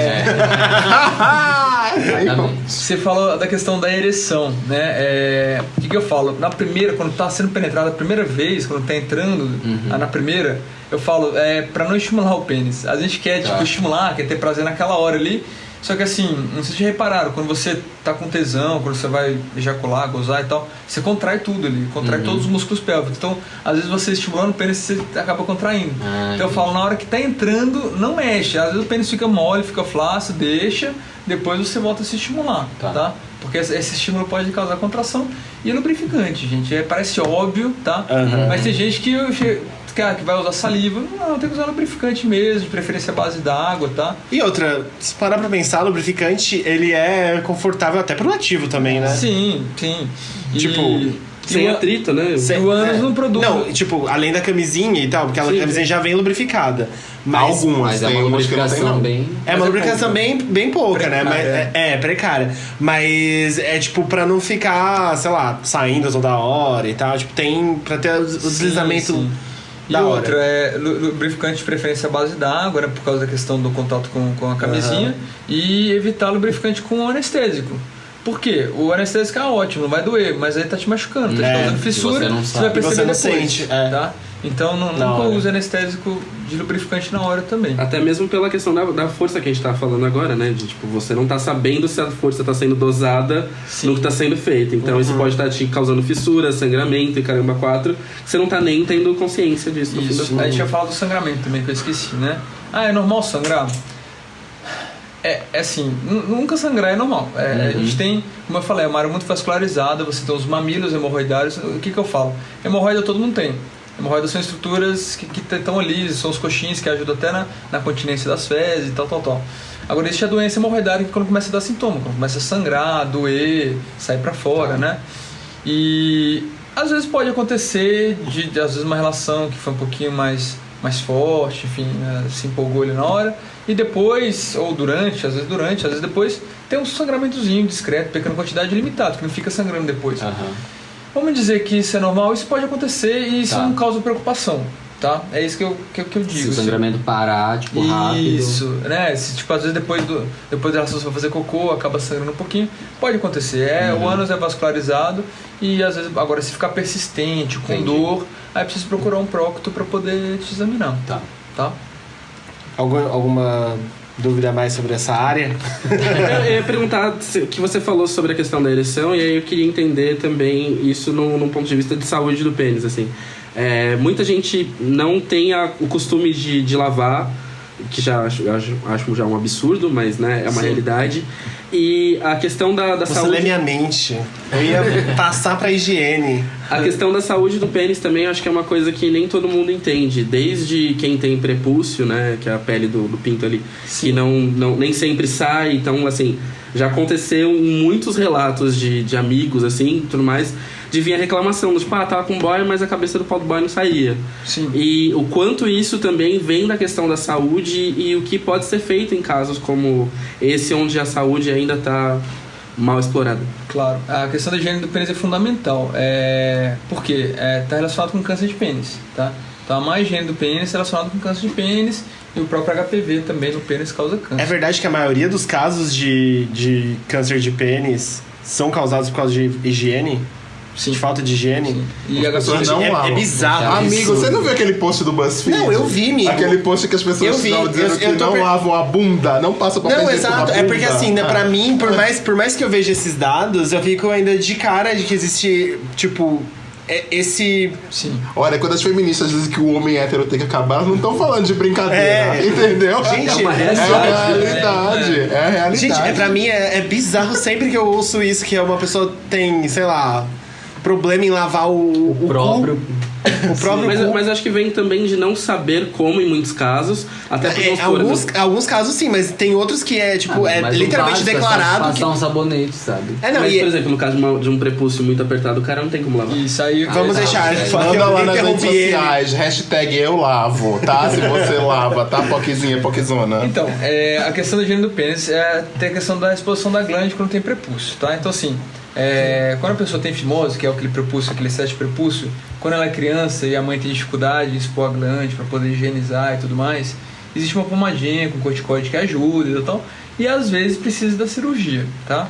E às vezes a pessoa, depois de adulta, ela continua com essa dificuldade de expor totalmente a glande. E às vezes ela tem dificuldade na relação também, ela tem incômodo na hora da relação. Então a gente indica a cirurgia de postectomia, que é a circuncisão, por causa disso, para conseguir expor a glande lavar, ou então a dificuldade na relação, tá? Os americanos, e por questões religiosas também, 80% dos americanos são circuncidados, às vezes sem motivo. Aí eu realmente eu sou contra, porque até falam que a questão da mutilação, que bem ou mal o prepúcio ele ajuda na lubrificação, na proteção, né? Eu fiz um post sobre fimose, aí eu recebi umas críticas que eu tava igual os americanos, estimulando, e não. Eu falei, não, a gente tem indicações precisas para isso, quem vai indicar isso é o urologista, né? Que parece que é uma questão que é polêmica também, que tem um estudo que mostrou que quem tem o pênis circuncisado tem menos risco de pegar HIV, tá? E aí vieram falar que estavam querendo circuncidar todo mundo na África, que era uma mutilação, teve muitas críticas disso, né? E sim, é um estudo, realmente deve ter um risco menor e tal, mas isso não justifica a gente circuncidar todo mundo pra prevenir HIV. De prevenir HIV com camisinha, agora com PrEP. Então não é um método de prevenção do HIV a circuncisão. Mas o estudo mostrou isso, tá? Então, se você tem dificuldade na relação ou para fazer a higiene, para poder evitar o câncer de pênis, aí sim a gente indica a prostatectomia, quem faz isso é o urologista. E a dificuldade na relação que você fala, descreve só um pouquinho pra gente do que o pessoal pode sentir. Mesmo, eu acho. Mas dá mesmo pra vamos supor, alguém sente dificuldade, mas não sabe exatamente o que, ou acha que é normal, sabe? Normalmente a pessoa quando ela vai penetrar, ou às vezes no sexo oral, enfim, ela tem dor, incômodo mesmo, às vezes tipo machuca, não consegue, aí por causa disso acaba não tendo ereção satisfatória. Assim, qualquer desconforto que o urologista vê que possa ser por causa desse excesso de pele, do prepúcio, aí sim a gente indicaria. Eu vou ter um momento share de novo. Em uma das minhas primeiras relações, era com meu namorado e tal. Ele... A Gaga Cover? Não foi a Gaga Cover. Não foi dessa vez que ela voltou pro episódio. Foi depois, foi pós Gaga Cover. Ah, tá. Não foi dessa vez que a gente voltou com a Gaga Cover. Está vermelho de novo. Como é que eu posso dizer? Puxou com muita força a pele e saiu muito sangue.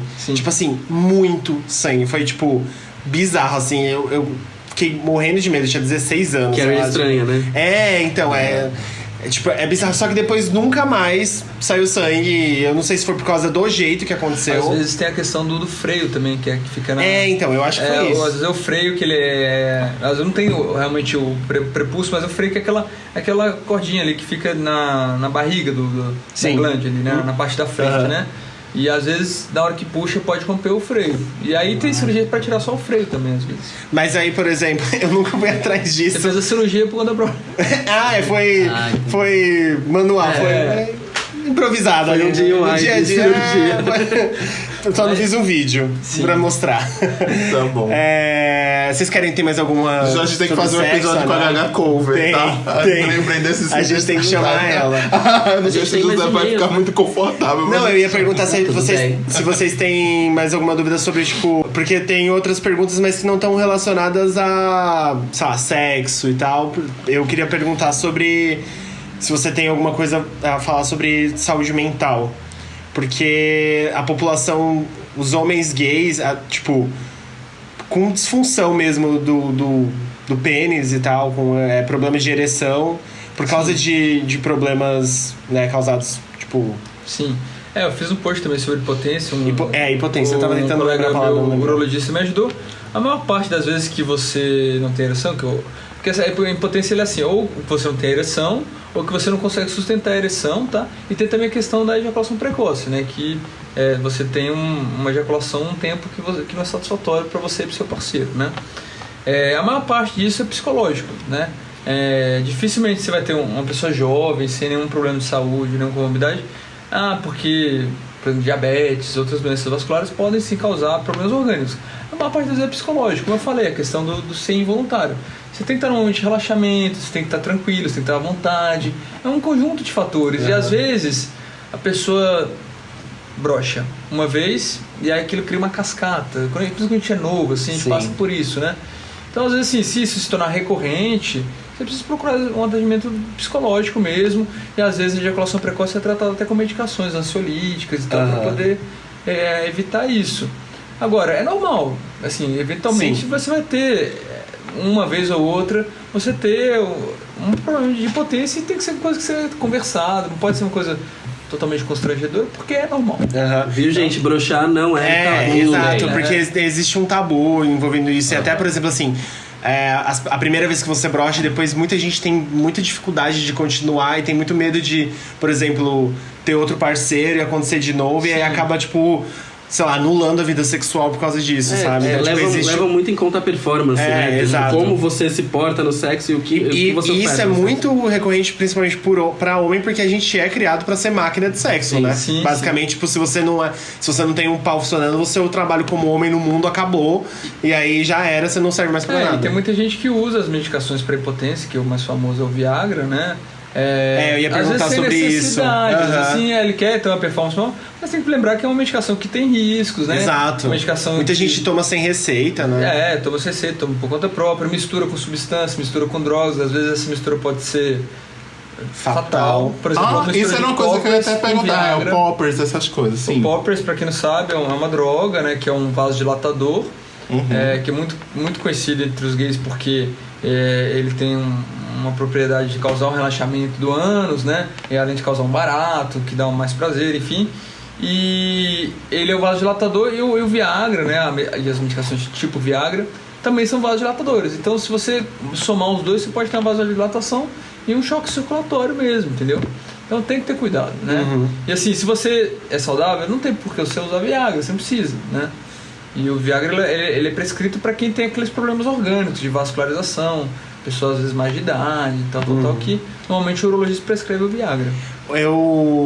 A gente já falou isso no episódio de ansiedade, assim, tipo, qualquer medicamento que você for tomar é sempre com acompanhamento médico. Sempre. Não caia nessas de vou aqui tomar um Viagrinha porque eu brochei na última vez. Aí você acaba ficando uma dependência psicológica. Exato, do Viagra, né? Porque não é saudável, fazer isso. E outra, assim, o Viagra ele não aumenta a sua vontade. Então, se você não tá afim, não é só o Viagra que vai ser ter ereção. Ele só deixa o pênis ereto, né? Sim, mas você precisa do estímulo do mesmo Você precisa jeito. do estímulo, Então, se você não tá afim, você não vai ter ereção. Não vai. Você não vai tomar o Viagra e vai ter ereção na hora, não é assim que funciona. Sim. Existem alguns métodos para impotência mais grave que realmente você tem prótese, você tem às vezes até uma bombinha que você incha pro pênis inchar e tal. Eu já vi essa da bombinha. Mas isso são em casos de pessoas que por exemplo, tem paraplégicos, né? Então são problemas mais graves de potência, aí o urologista acaba usando esses outros métodos, e tem uma injeção também, enfim.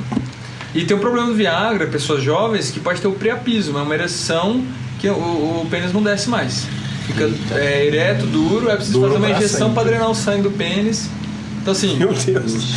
que é um dos riscos que você usar Viagra e não tem indicação, né?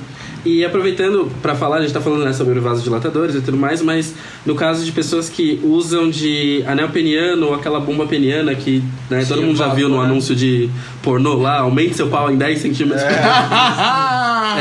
Esse tipo de uso, assim, que prendem a circulação, que intensificam, né, a questão do sangue concentrado ali para dar performance. Isso também prejudica a saúde do pênis ou como é? Sim, pode prejudicar, porque às vezes, por exemplo, o sangue tem os corpos cavernosos que são tipo umas bolsas de sangue, né? Então, se o sangue ele entra, mas não sai, então começa a faltar oxigênio pro pênis e aí o pênis pode realmente sofrer, a gente chama de uma isquemia, falta oxigênio no pênis. Sim. Então é perigoso, sim, você tem que tomar cuidado dos anéis penianos. E as bombas de vácuo, não existe nenhum método eficiente para aumento de pênis. Cirurgia, vácuo, então assim, atualmente não existe nenhum método médico para aumentar o pênis. Então tudo isso aí é balela. Eu esqueci, voltando pro cu, eu esqueci Retorno do cu. eu esqueci de colocar no meio das perguntas sobre fisting. Sim. O quão saudável e se é saudável o fisting? Então, já me fizeram essas perguntas. Eu, pra ser sincero, como médico, eu não consigo te responder isso. O fisting, tem gente que consegue praticar o fisting de forma satisfatória, não tem nenhum problema, não fica incontinente, não tem fissura, sabe? E é o que eu falo, eu volto à questão lá dos fetiches. Se você se sente seguro para praticar, então tem algumas dicas: usar luva, cortar a unha, muito lubrificante, não usar o anestésico, né? Mas assim, isso, sinceramente, tem pessoas que conseguem, tem pessoas que não. E você tem que saber, o fisting tem risco sim, tem risco de causar fissura, de perfuração. Então é um método de... É uma prática extrema.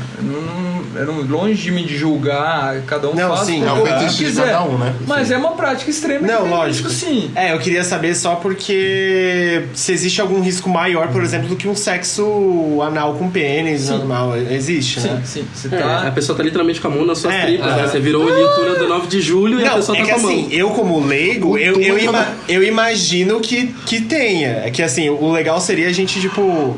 Sim. Não, com Para as certeza. pessoas as pessoas mais jovens que estão quem ouvindo. pratica tem que saber os riscos, tem que estar consciente disso. Muitas vezes as pessoas fazem isso em ambientes com drogas, né? Que a pessoa perde o senso, às vezes está se machucando, ele nem está percebendo. A questão do estupro, quando a pessoa, por exemplo, às vezes está com tanta droga que ela está vulnerável, né? Então, assim, tem que tomar cuidado com tudo isso. Mas longe de mim de julgar, mas assim, sim, existem riscos, é uma barra. Sobre fissuras, quando a pessoa se machuca, depois que ela faz o tratamento e volta ao normal, ela fica mais sensível à região e tipo, tem que tomar um cuidado redobrado? Ou... Olha, quem tem predisposição à fissura, fissura é uma coisa que pode dar em qualquer um, inclusive um homem hétero que nunca fez sexo anal. Porque está muito relacionado às vezes com constipação, intestino preso e tal. Mas o sexo anal às vezes pode causar fissura também.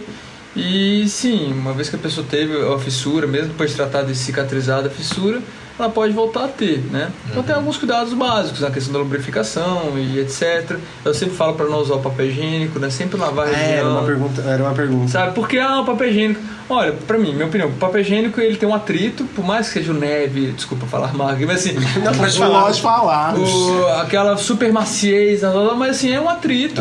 E na minha opinião, o papel higiênico só espalha bosta, não limpa, tá? Então, se você puder lavar, sempre depois de evacuar, lavar com água mesmo, sabão, sabe? Secar sem esfregar a toalha, só apoiando. Eu prefiro, e isso previne fissuras, previne doença hemorroidária, tá? Lenço umedecido ajuda? Melhor do que o papel, mas o lenço ainda não é o ideal. O lenço umedecido ainda tem um atrito, e às vezes o lenço tem perfume, e às vezes a pessoa tem, por exemplo, coceira, ânus, prurido, por uma dermatite, uma alergia. Então eu prefiro que sempre lavar mesmo. Criem esse hábito. O ideal é um bidê. Viu, gente? Não tem essa de botar o pé em cima da tampa da privada ou fazer malabarismo pra tentar limpar a bunda. Já foi dito que não é isso que vai funcionar. Gente, vamos para os e-mails. A gente fez uma campanha essa semana pedindo para vocês mandarem e-mails para o pocketdecultura@gmail.com. Repetindo. pocketdecultura@gmail.com. Aí vocês mandaram, gracinha vocês, tá, gente? Um beijo para todos que mandaram os e-mails. Vamos ler alguns aqui para nossa audiência, tá? Se vocês quiserem continuar, nós vamos ter o próximo episódio, especial de e-mails, né? Que a gente vai gravar. Se a gente receber e-mails. E se não receber, sabe-se lá Deus que vem. Manda a sua história assim, sabe? Você pode ser, se você quer se expor junto com a gente aqui nesse podcast, aí você vem você quer contar expõe, contar a sua hemorroida. Exatamente. Você conta a sua história e a gente vai falar. Então, é isso. Vamos começar a lendo. Começa o Caco lendo, tá? Bom, vamos lá. Pergunta do Rafael de Caruaru. Adoro o podcast de vocês, escuto e indico para geral. Fofo, Rafael, obrigado. Rafael. Ele é de Caruaru, interior do Pernambuco, e casado há 6 anos, parabéns por isso. Todo ano fazendo nossos exames de rotina. Esse ano demos de cara com um novo urologista. Ele me deixou muito preocupado, disse que nós deveríamos apenas transar usando camisinha, que sexo anal e oral transmitem muitas doenças. Falou da infecção urinária paroativo, falou de tantas outras coisas que até me assustei. Quando comentei sobre o tal beijo grego, ele quase me exorcizou. Coitado. Nossa. Vivemos um relacionamento monogâmico, assim, acredito, kkk. Isso, tenha confiança no seu parceiro, pelo amor de Deus, Rafael.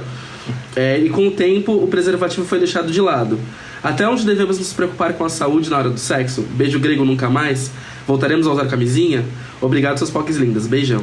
Eu acho que isso entra no que a gente falou no começo sobre a importância de ter médicos que falem com o público LGBT. Sim. Né? Porque o cara exorcizou praticamente as práticas do cara, assim. Tipo, pelo que eu entendi, deve ser um médico hétero que deve abominar esse tipo de prática. O que é que você acha? Olha, eu acho que eu discordo da maior parte do que esse médico falou, porque assim, se você tá num relacionamento monogâmico, se sente seguro, se você testou, sabe a sorologia do seu parceiro, o preservativo às vezes é deixado de lado, sim, mas você precisa testar sempre.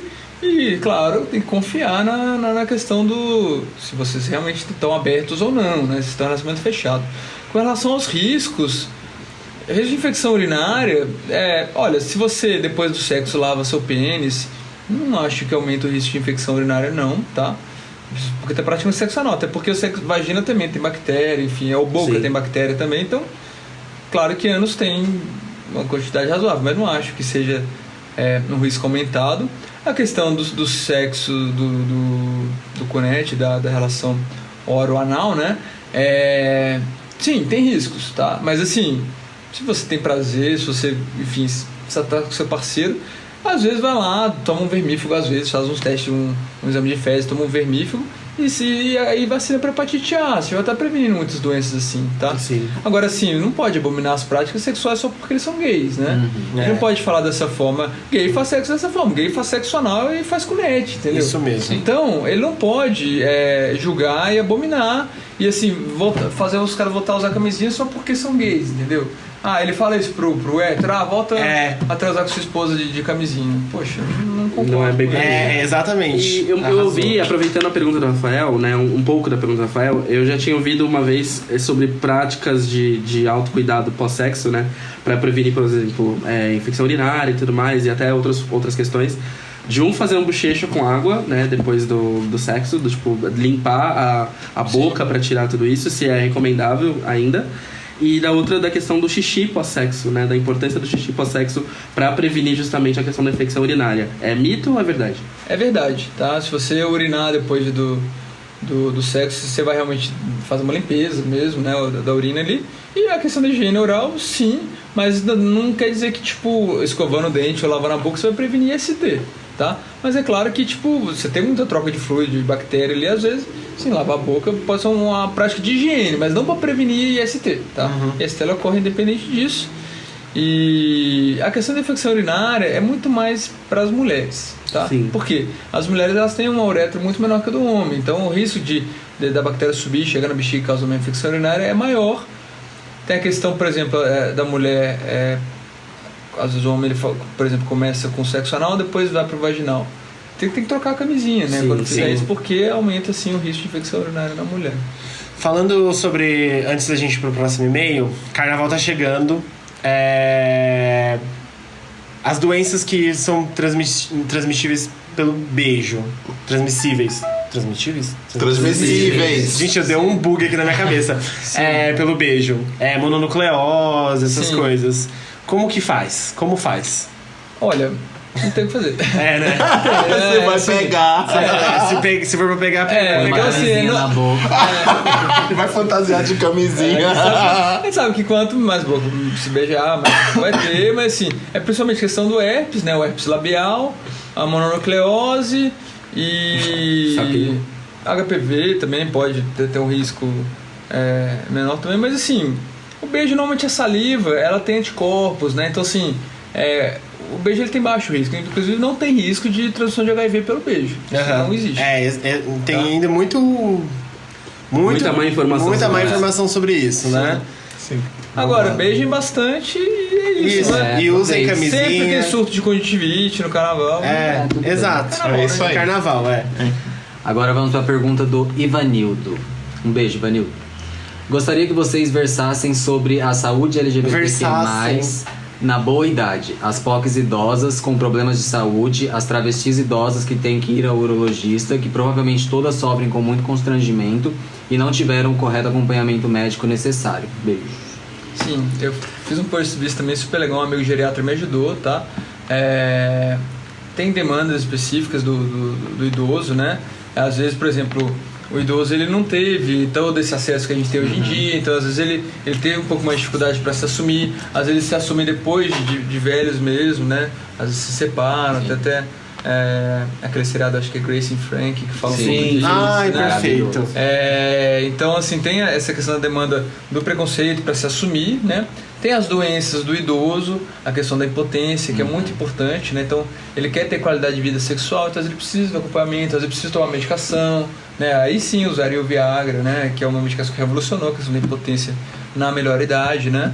E a gente fala também de uma questão da saúde mental mesmo, né? Porque o idoso LGBT, muitas vezes, ele pode ter um parceiro, mas assim, às vezes ele acabou se isolando do convívio familiar por causa disso, né? Muitos gays, lésbicas, enfim, não têm filhos, né? Então às vezes acabam sofrendo um pouco com solidão mesmo, tudo isso que a gente fala que às vezes é importante criar vínculos, né, de amizade com os parceiros, criar grupos às vezes de apoio ao idoso LGBT, né? Às vezes, por exemplo, asilos, abrigos, né, lá para essas pessoas poderem ter um convívio e poder ter um suporte mental e físico mesmo, né?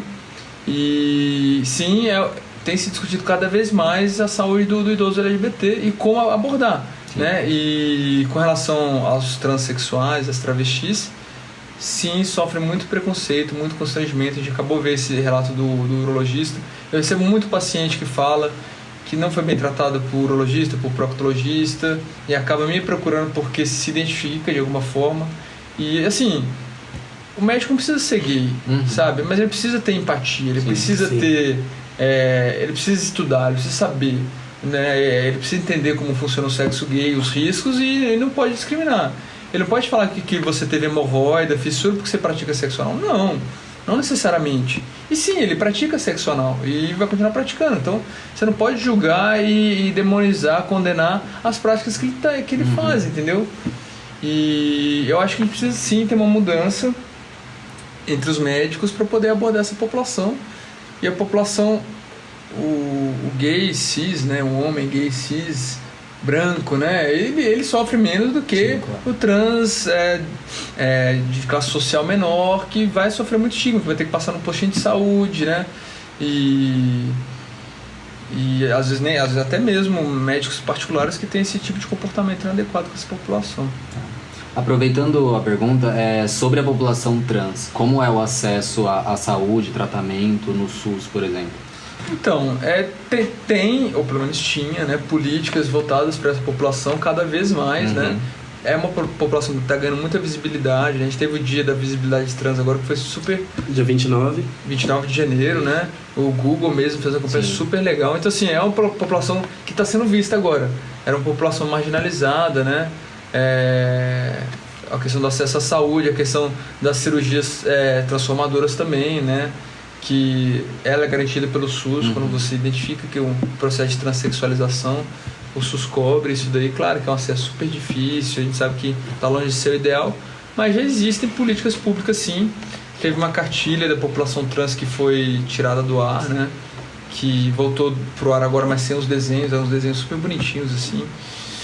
Então eu acho que tem muito a se percorrer, mas eu acho que já teve uma melhora, né?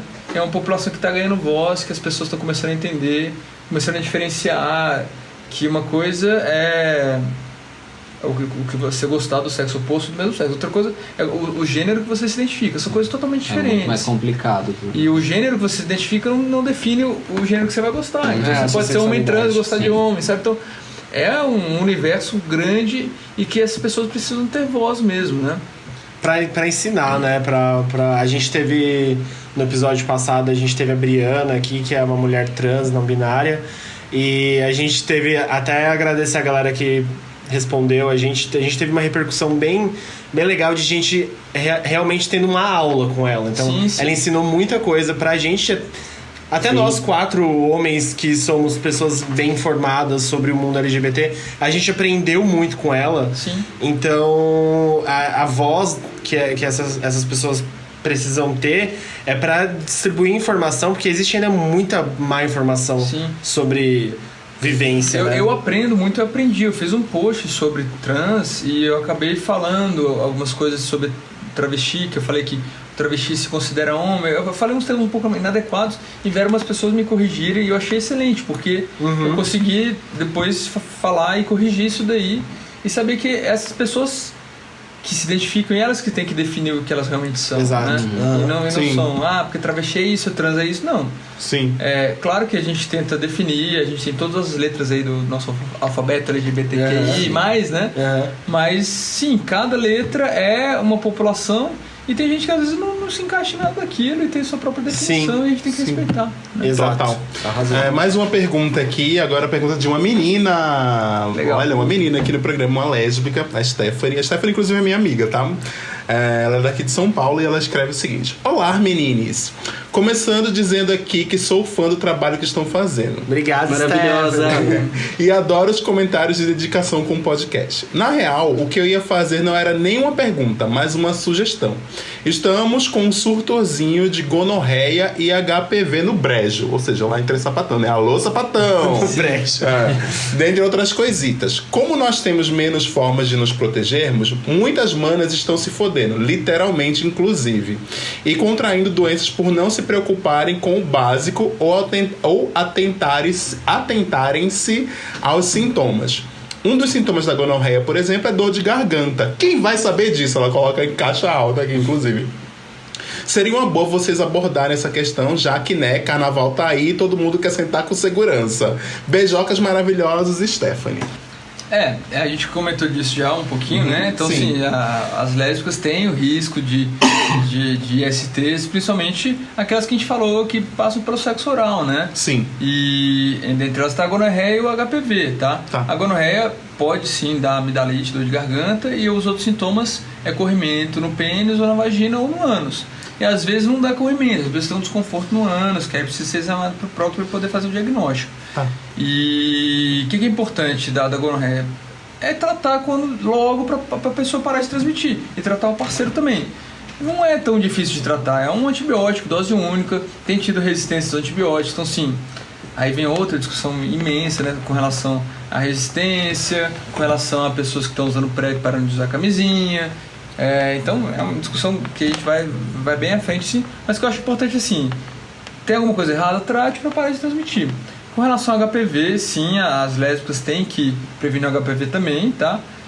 A questão é que muitas vezes tem que ver, o ginecologista tem que ter cuidado com a lésbica, porque para poder fazer o exame especular, o exame vaginal, porque muitas vezes ela não teve o rompimento do ímen, né? Então ela não tem, vamos dizer assim, ela perdeu a virgindade, ela já fez sexo, mas ela não teve o rompimento do ímen. Então para fazer prevenção do HPV no colo do útero, não é igual de uma mulher que já teve Penetração. Que já teve penetração, exatamente. Então tem que ter esse cuidado, às vezes precisa fazer uma coleta que não é com exame especular, você faz uma coleta só uma escovinha, enfim. É uma forma diferente, é importante a menina falar que tipo de prática ela tem, se ela já teve penetração, se ela já rompeu o ímã e tudo mais, para poder prevenir o HPV. Até mesmo também pela questão de como é que fala? Não é abuso médico, mas é como se fosse um estupro de vulnerável em função da menina não ter o ímã rompido, né? Sim, se o médico não pergunta, vai lá colocando o exame, ele tá assim, isso é um tipo de violência, um tipo de negligência, né? Sim. Tem falado muito de violência obstétrica. Saber se aplicava para isso. Tem a violência ginecológica, tudo isso você precisa perguntar, e o médico precisa ter essa sensibilidade de entender que o exame íntimo para nós médicos é um momento constrangedor, principalmente para o paciente. Para mim, às vezes quando eu vejo que o paciente está desconfortável, eu falo, olha, hoje eu acho que não vai rolar o exame, vamos esperar um pouco, né? Tô com muita dor no ânus, tô com uma fissura, eu não vou fazer um toque, não vou colocar um anoscópio ali se a pessoa está com dor. Isso serve para os ginecologistas e para os urologistas, que são os médicos que fazem mais esse exame íntimo, né? Sim. Mas qualquer médico, o médico da família também faz esse exame, enfim. Inclusive sobre isso das lésbicas, eu tenho uma amiga lésbica, Bárbara. Ela lésbica não, ela é bi, mas ela tem várias amigas lésbicas e tal, que elas vivem falando da importância de você chegar no seu ginecologista, até depois que você descobre sobre sexualidade ou que você é lésbica e tal, e você falar que você pratica sexo com mulheres, que é, sim, né, que é tipo, um outro espectro, uma outra coisa, uma outra vivência, você vai ter que aprender a se virar de uma outra forma, etc. Você tem outras... Outra coisa interessante também, desculpa se interromper, é que os homens trans que não fazem a cirurgia dos genitais, que então ainda tem útero, ainda tem colo do útero, também precisa continuar fazendo prevenção, né? Isso, Então isso é importante também, apesar de alguns estudos falaram que diminui muito a chance por causa da questão dos hormônios e tal, mas também tem que ter esse cuidado do homem trans também, que às vezes não fez a esterectomia, não tirou o colo do útero, né? Eu acho que tipo, o recado é sempre no seu médico você ser sempre verdadeiro, né? Fala tudo. Se tem HIV, fala, isso muda pra gente, não precisa esconder. Se tá ali, o sigilo médico existe pra isso. Exato. Se você tá, às vezes vai com os pais, às vezes vai com o parceiro, poxa, tenta um momento íntimo, às vezes quer conversar sozinho, mas não esconda nada do seu médico, que tudo isso ajuda. E se sentir confortável, né, com o médico, porque a gente teve o caso do menino que a gente acabou de ler o e-mail, que ele claramente, né, não deveria estar indo mais nesse médico. Mas vamos lá. Pergunta do Vitor de São Paulo. Olá, queridos do podcast. Olá, Vitor. Oi, Vitor. Foi o Vitor que, inclusive, que deu essa dica. Lá no terceiro episódio, a gente tá no episódio 19. Ele mandou, olha, eu acho que vocês têm que falar de saúde, porque é isso mesmo, blá, blá, blá, blá. Aí, Vitor, chegou. Aconteceu. Exatamente. Seguem minhas perguntas para a edição de saúde. Sei que são muitas, não é preciso fazer todas elas. Mas vamos fazer, Vitor. Vamos ver se a gente já não respondeu algumas durante o episódio. Algum tempo atrás conheci um relato de um jovem de 26 anos que precisou se submeter a um procedimento de reconstrução do ânus devido à sua prática corrente de sexo anal. Não havia queixas de problemas pontuais. Segundo eles, seu tempo de vida sexual desgastou a musculatura do ânus com maior facilidade. E ele olhava esse problema como uma consequência natural. Este caso me fez pensar sobre que efeitos o sexo anal pode causar à região com o tempo. Homens gays passivos têm a musculatura do ânus mais comprometida com o passar dos anos. A velhice para os homens gays é uma idade mais vulnerável para complicações nesse sentido? Então, quando eu falo com relação, muita gente tem essa dúvida mesmo, né? A musculatura fica mais frouxa. Talvez. O que é importante saber? Qual que é a função do músculo do ânus? É segurar o cocô. É você ter continência das fezes, tá? Se você tem a continência, se você tem uma função adequada, eu não vejo motivo para nenhuma intervenção, né? Existe sim a esfincteroplastia, que às vezes acontece quando tem, principalmente quando tem acidentes, às vezes, por exemplo, mulheres que fazem aquela episiotomia, que é o corte na vagina na hora do parto, que tem a ver com a violência obstétrica, que às vezes acaba lesando a musculatura do ânus, aí sim faz a esfincteroplastia. Agora, por praticar sexo anal, né, pênis, ânus, né, o fishing já começa a ir pro lado extremo. Mas o pênis, ânus, eu acho que é muito, muito, muito raro isso acontecer, tá? E é uma coisa muito pessoal. A pessoa tem realmente já uma dificuldade, provavelmente fez essa cirurgia porque devia ter um comprometimento da função de segurar as fezes mesmo. Sim.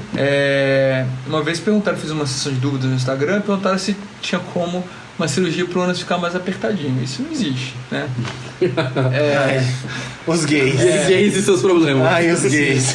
Então, eu acho que é isso. A questão do idoso, a gente já comentou, enfim, o idoso ele tem a musculatura, como qualquer músculo do idoso, ele fica com menos musculatura, menos força. Essa musculatura pélvica no idoso é mais comprometida também. Então, pode ser que ele desenvolva assim, um grau de incontinência e você precisa ser acompanhado com um proctologista também.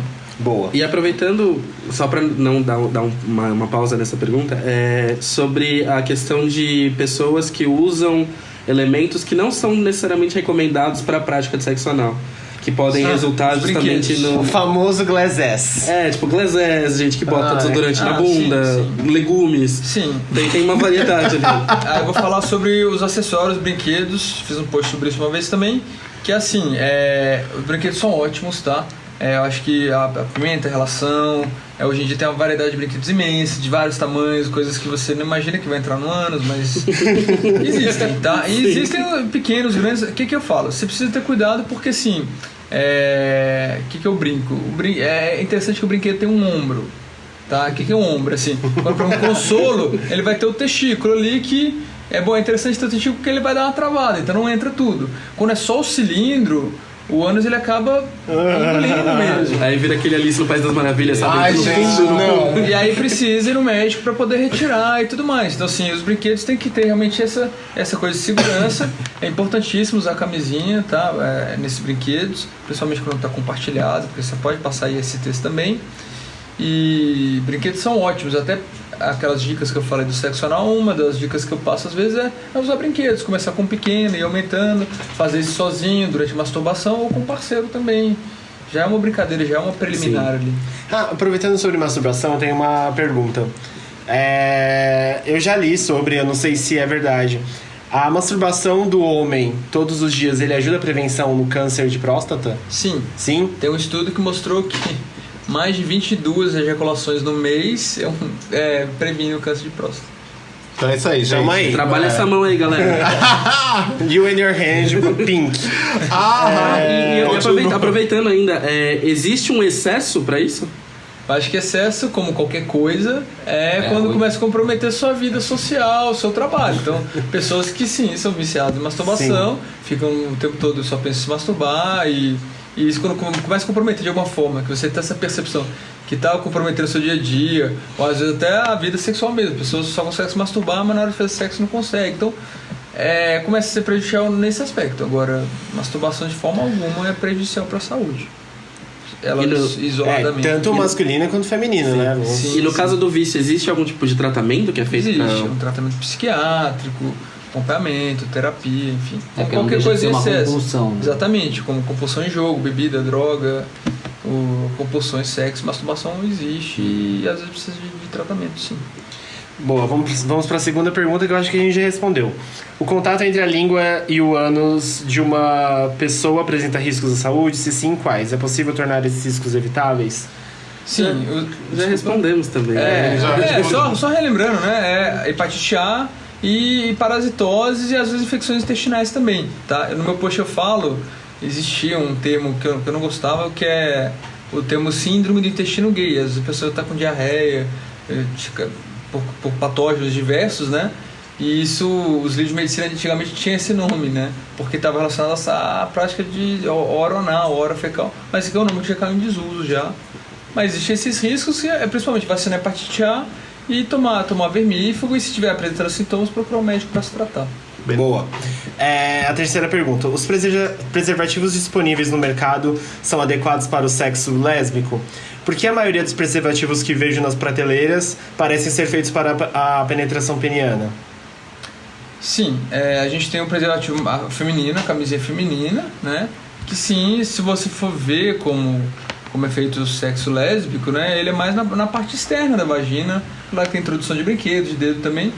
Mas eu acho que sim, falta um método de barreira específico para as lésbicas, tanto que eles recomendam, na verdade, pegar a camisinha pro pênis, a masculina, e cortar e abrir, ou filme plástico também, enfim. Acho que falta assim, um método de barreira feminino, e a camisinha feminina, ela previne ISTs da penetração na vagina, porque teve um vídeo aí de um cara que eu tava usando camisinha feminina no ânus. Tá? Isso não é um método seguro de prevenção. Eu vi esse vídeo. Não é um método seguro de prevenção. Você tem que usar a camisinha no pênis, né? No ânus, porque o ânus é diferente da vagina e às vezes ele pode entrar e romper e você tá exposto da mesma forma. E às vezes a camisinha entra e você não consegue tirar também. Bom, tem uma última pergunta aqui, que é uma pergunta do Bruno. Eu vou dar uma resumida, porque ele escreveu um textão aqui, contou uma história, experiência dele, sexual, etc e tal. Mas resumindo, é o seguinte, ele fala: olá, minhas POCs divas maravilhosas, tutupom. Olá, Tutupom, Bruno. E aí ele tá falando assim, que ele saiu com um cara que ele conheceu no app de pegação, e aí ele fez sexo oral, e o cara tomou todo o esperma dele, né? Engoliu mesmo. Ele tá perguntando qual o risco de pegar uma IST por isso e etc. O risco, será que é dele ou do... Acho que dele. Ele perguntou dele também. Dele também, né? Olha, os riscos do sexo oral, né? Tá. Existe, quando tem ejaculação, você tem um risco um pouco mais aumentado do HIV, continua baixo, mas aumenta o risco. E das outras ISTs todas que a gente falou, sífilis, gonorreia, clamídia, Sim. HPV, então assim, tem o risco. Só para você ter uma ideia, assim, existem casos de, por exemplo, sífilis no esôfago, no estômago. E provavelmente teve a deglutição do esperma, né, ou dos fluidos. Então, assim, sexo oral não é isento de riscos. Meu Deus. Sim. E uma pergunta agora, né, para as mais sedentas. Sabendo do status... Não, sabendo do status do seu parceiro por completo, sabendo de tudo isso, dá para tomar de guti-guti ou melhor não?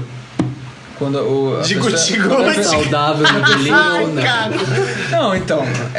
Eu tô absurdado aqui. Se o parceiro é positivo e detectável, é isso? Não. Se você sabe que ele não. Em todos os exames dele, você sabe que não tem nenhum tipo de situação que possa causar algum tipo de problema ou. Sim, saber é melhor, tá? Mas assim, por exemplo, nem todos os ISTs você pega por exame. Às vezes é um exame clínico, físico, então você pode ter um contágio assim mesmo. Tá? Com relação ao HIV, um teste negativo de HIV não significa que a pessoa não tem, porque a gente já falou da janela imunológica. Sim. Tá? Uhum. Tá, apresentei um teste de HIV de hoje. A gente não sabe, se for uma pessoa que você não conhece, você não sabe. Então assim, eu nunca posso falar que não tem risco. Tá? Sim. O risco ele existe riscos maiores e menores. E você tem que saber o que você está se expondo, tá? Foi aquilo que você falou, né? Se você tem uma vida sexual ativa, você... Sim. E não dá pra confiar, tipo, porque tem muita gente que passa por exemplo, tira a camisinha ou passa a tomar o esperma por contar com o fato da relação ser monogâmica ou ter noção do status sorológico do parceiro em todos os pontos, e aí acaba adotando algumas práticas em função disso. Então isso não é recomendável a partir do momento que você não tem como, de fato, afirmar isso, né? Eu acho que assim, as pessoas fazem essas práticas, tá? Agora, se falar se é recomendável ou não, é difícil. Eu não posso falar que não é recomendável, porque senão... É o que eu falei, assim, quando a gente faz sexo, a gente está exposto a riscos, tá? Se você tomou vários cuidados, como, por exemplo, se testar, tô tomando PrEP, enfim, tô com parceiro monogâmico, relação fechada, né? Tudo isso aí vai diminuindo os riscos. Esse é o nosso objetivo, tentar ter o mínimo de risco possível. Agora, até a camisinha pode romper, o PrEP tem falhas, sabe? Então, assim, é muito difícil pra gente falar que eu corro algum risco. Sim, você sempre tá correndo algum risco. Quando você se cuida, você diminui esse risco. Eu acho que a dica é, tipo, prevenção e sempre tentar, tipo, se testar, ir em médico e se observar também, né? Observar seu corpo. Observar do seu parceiro. Observar do seu parceiro, exato. Eu acho que é isso, né, gente? Vocês têm mais alguma dúvida? Eu acho que qualquer outra dúvida a gente encaminha pro Vini direto. Tá ótimo, pode ir. Inclusive sigam o Vini. O Vini Lacerda, Instagram, né? que as dicas que ele coloca no Instagram são mega legais mesmo. Dá pra tirar várias dúvidas lá. Sim. E espalhe essas dicas entre seus amigos, entre as pessoas que estão perto de você. É importante todo mundo ter noção do que pode ser feito, tirar as dúvidas. Não fiquem constrangidos de fazer perguntas. Esse podcast, inclusive, ele foi feito, né, esse episódio, para que a gente diminua esse estigma de que fazer pergunta é complicado, que a gente não deve, né, ir atrás da informação. A gente deve sim. Pelo contrário, né, a gente deve ir muito atrás da informação para justamente saber fazer com responsabilidade e com respeito ao próprio corpo e ao corpo do outro. Exato. Beleza, gente, vamos pra dica das POCs? Vamos. Ai, desculpa. Não, eu acho que eu ia falar pra ele dar um recado no final, mas depois das dicas das POCs. Tá. Vamos lá. Você quer começar, Vini? Dica das POCs? Uma dica, pode ser um filme, um livro, alguma coisa que você indica pras pessoas. Sim. Tem um livro que eu gosto muito. É um livro que está em inglês, mas que me baseou muito para poder usar. Depois eu só preciso pegar o autor, tá? Eu posso passar depois. Que é um livro chamado The Ins and Outs of Gay Sex. Então, tipo, tem um nome sugestivo, né, em inglês, né? E é um livro que ele, apesar de ser para leigos, ele tem muita coisa médica, mas com uma linguagem muito acessível. Esse autor, ele é um procto americano que fala sobre tudo isso que a gente está falando e mais um pouco. Fala de piercing, fala de... Então, assim, muitas coisas do meu post eu acabo me baseando nele, assim, dando todos os créditos a ele aí. Porque, assim, tem muita coisa que eu não aprendi na faculdade, não, gente. Foi coisa que eu mesmo estudei, corri atrás, experiência própria também. E depois eu posso postar pra vocês aí, pra vocês darem uma lida. Assim que o Vini postar, a gente também coloca lá nas redes pra vocês saberem qual é. Falar o autor, que eu não lembro de cabeça. É Stephen alguma coisa. E alguma série, algum filme, coisa assim que você acha que seja valioso? O que você tem assistindo? Na Netflix tem aquela série sobre educação sexual, né? Que Sex Education. Que tá bem legal, parece que vai ter uma segunda temporada também. De Instagram, assim, eu recomendo o pessoal do Doutor Maravilha, tá? Tem um infectologista bem legal também, aqui de São Paulo, que é o Rico Vasconcelos, que é um grande amigo meu também. E é isso, eu acho que a gente tem que tentar procurar essas pessoas que falam pra gente, né? Exato. Não necessariamente são pessoas que são gays, a maioria são, mas assim, pessoas que são abertas, que dão essas dicas pra gente. E tente procurar um profissional que você se sinta à vontade também. Exato. Muito, arrasou.